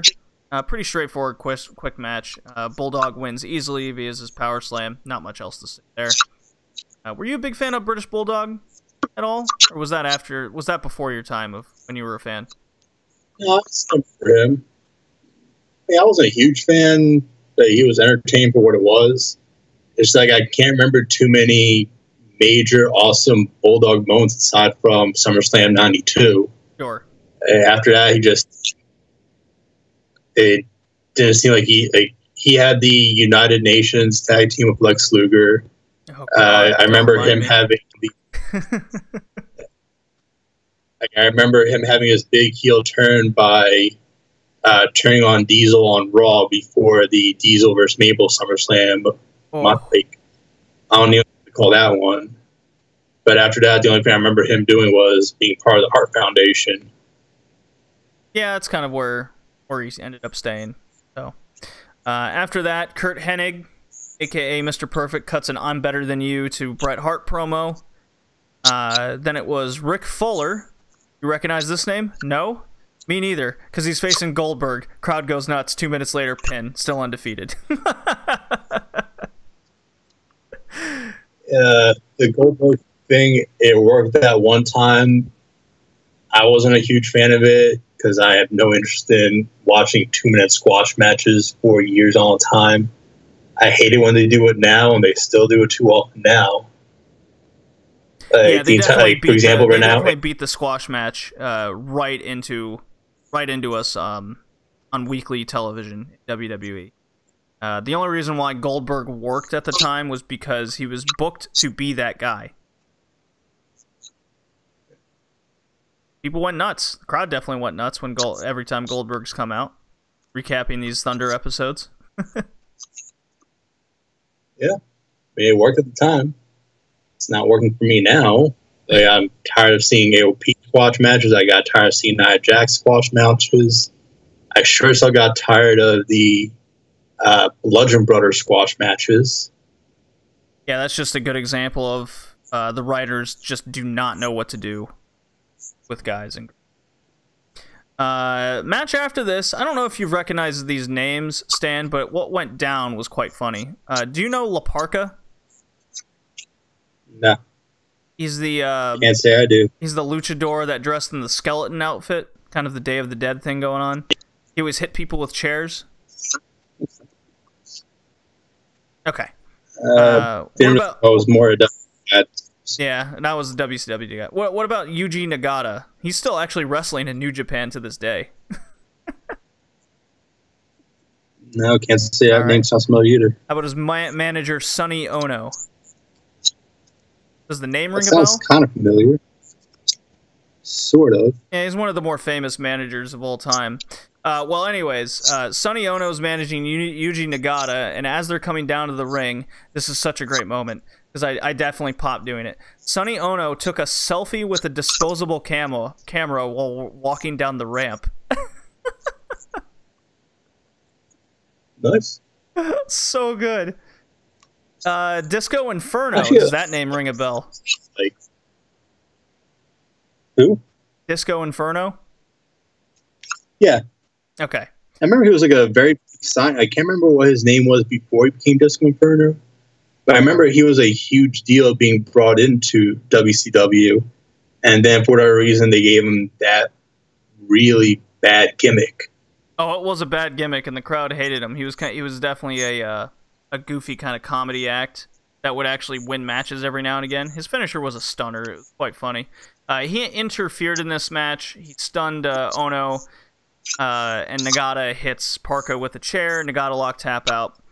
I don't like seeing La Parka lose all the time. He's got so much personality, but being that it's Yuji Nagata, it's okay. That was something WCW liked doing with their mid-card foreigners. Really got some guys over more than others.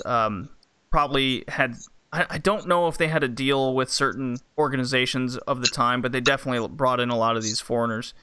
Didn't really book them to win titles. At least that's not what I'm seeing in these recaps. I can't quite remember. My memory's fuzzy on that. But what my memory's not fuzzy is it's Scott Hall NWO time.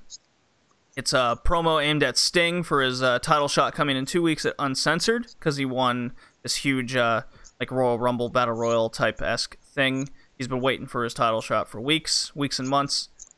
And then this is where this episode of Thunder gets real funny. It is Buff Bagwell introducing White Thunder Scott Steiner. This is the first Thunder after Super Brawl where Scott Steiner infamously turned on his brother Rick. You remember that, Stan? Oh, that part I remember. Yeah. Oh boy, this segment. Oh my god. First off, Scott Steiner can't make the too sweet to save his life. It's more like he makes an O with his hand and then just taps someone else doing the too sweet. Quite awful.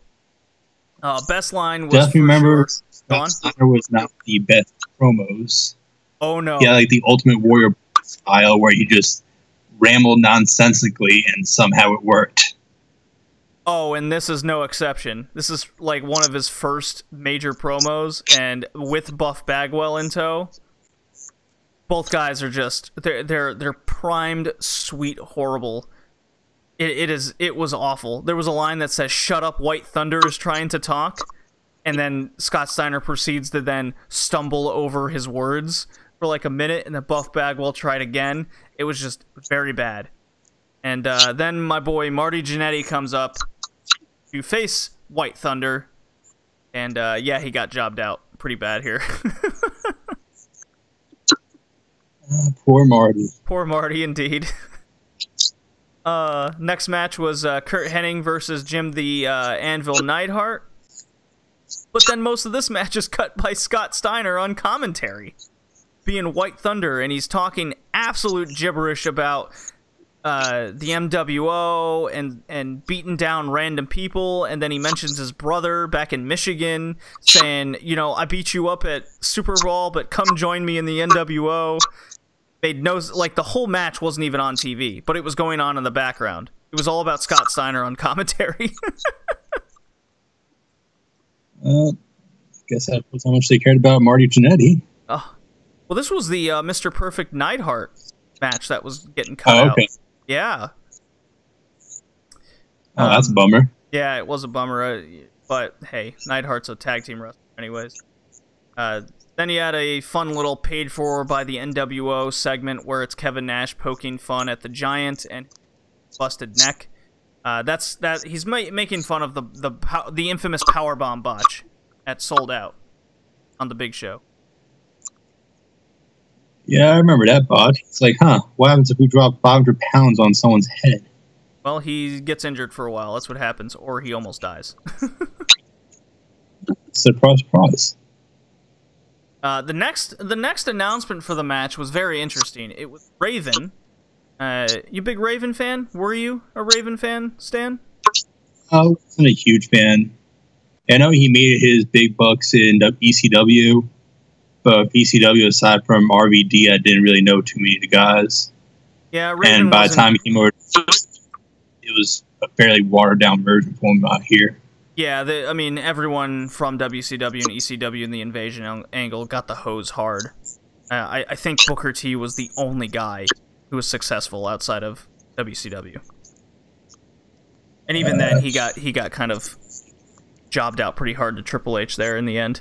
There was a couple guys who came out at the Invasion, but yeah, it was pretty bad there. Yeah.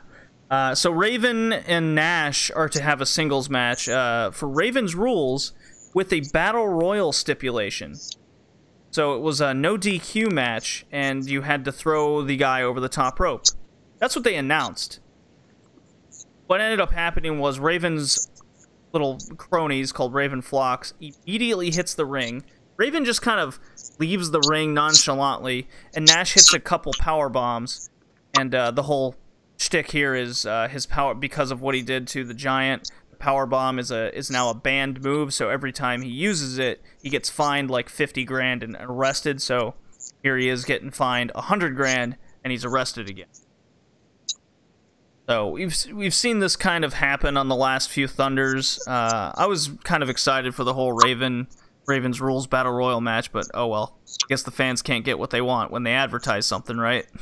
Of course not. Of course not. What is this, not WWE? And then you got the main event, finally.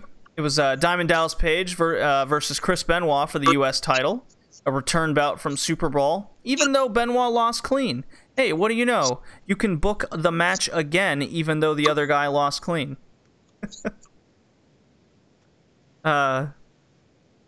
Which I think is what they should have done with AJ Styles Samoa Joe. It's definitely very hard to separate Benoit, the wrestler, from Benoit there at the end. Yeah, I know what you mean. Kind of rough to see these old matches with him. You know where it leads to, but it doesn't take away for the wrestler he was. How about that? Yeah, I can give him that much. It's almost like separating the artist from the painting, you know. So it was definitely not the best look for wrestling in general when that happened. No, but hate to say it, but in a way, it was good for wrestling because then it brought the whole steroid thing to even more light. It brought the whole CTE issue to light as well. In the head, got rid of a lot of the general moves going to the head area. Exactly. So in a horrible kind of light, one good thing to come out of this whole Benoit fiasco was it changed the way you looked at wrestling was looked at. So there was a good little eight minute exchange in this match. Raven hits the ring to fuck shit up, then a brawl breaks loose, and then it just goes, "We're out of time." Cut. We'll see you next week. It's like fucking WCW. The average schedules keep 10 o'clock cutoff means 10 o'clock cutoff. Then you go to Celebrity Dancing, whatever was on at the time. I don't know. Celebrity Deathmatch really stuck out to me. I don't know if that was on at the time, but no, I think it was.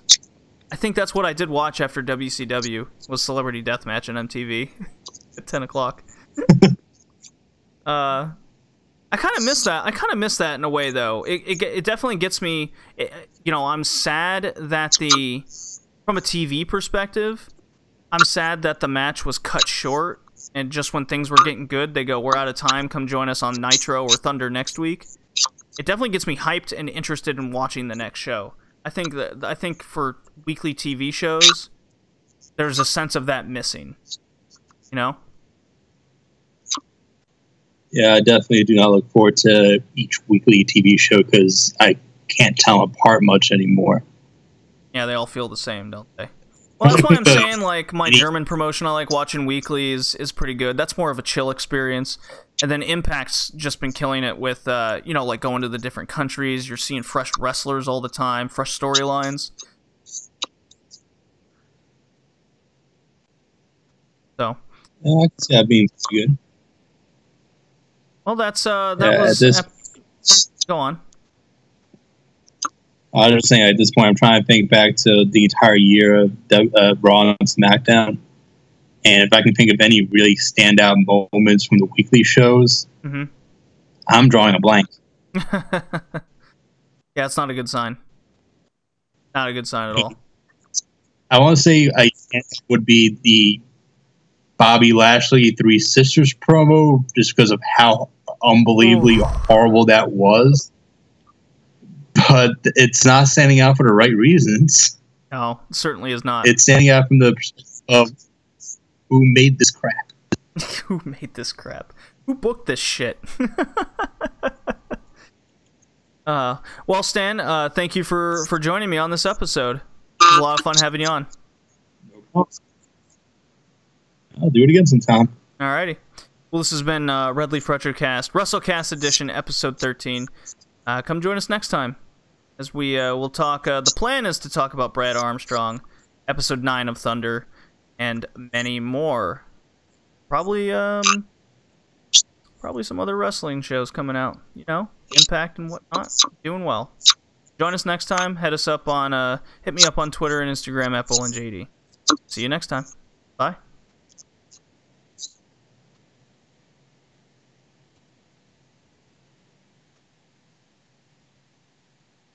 Alrighty. Stuff. Oh, that was fun. Yeah, you're cutting out every now and again. That's okay. Still got what you were saying.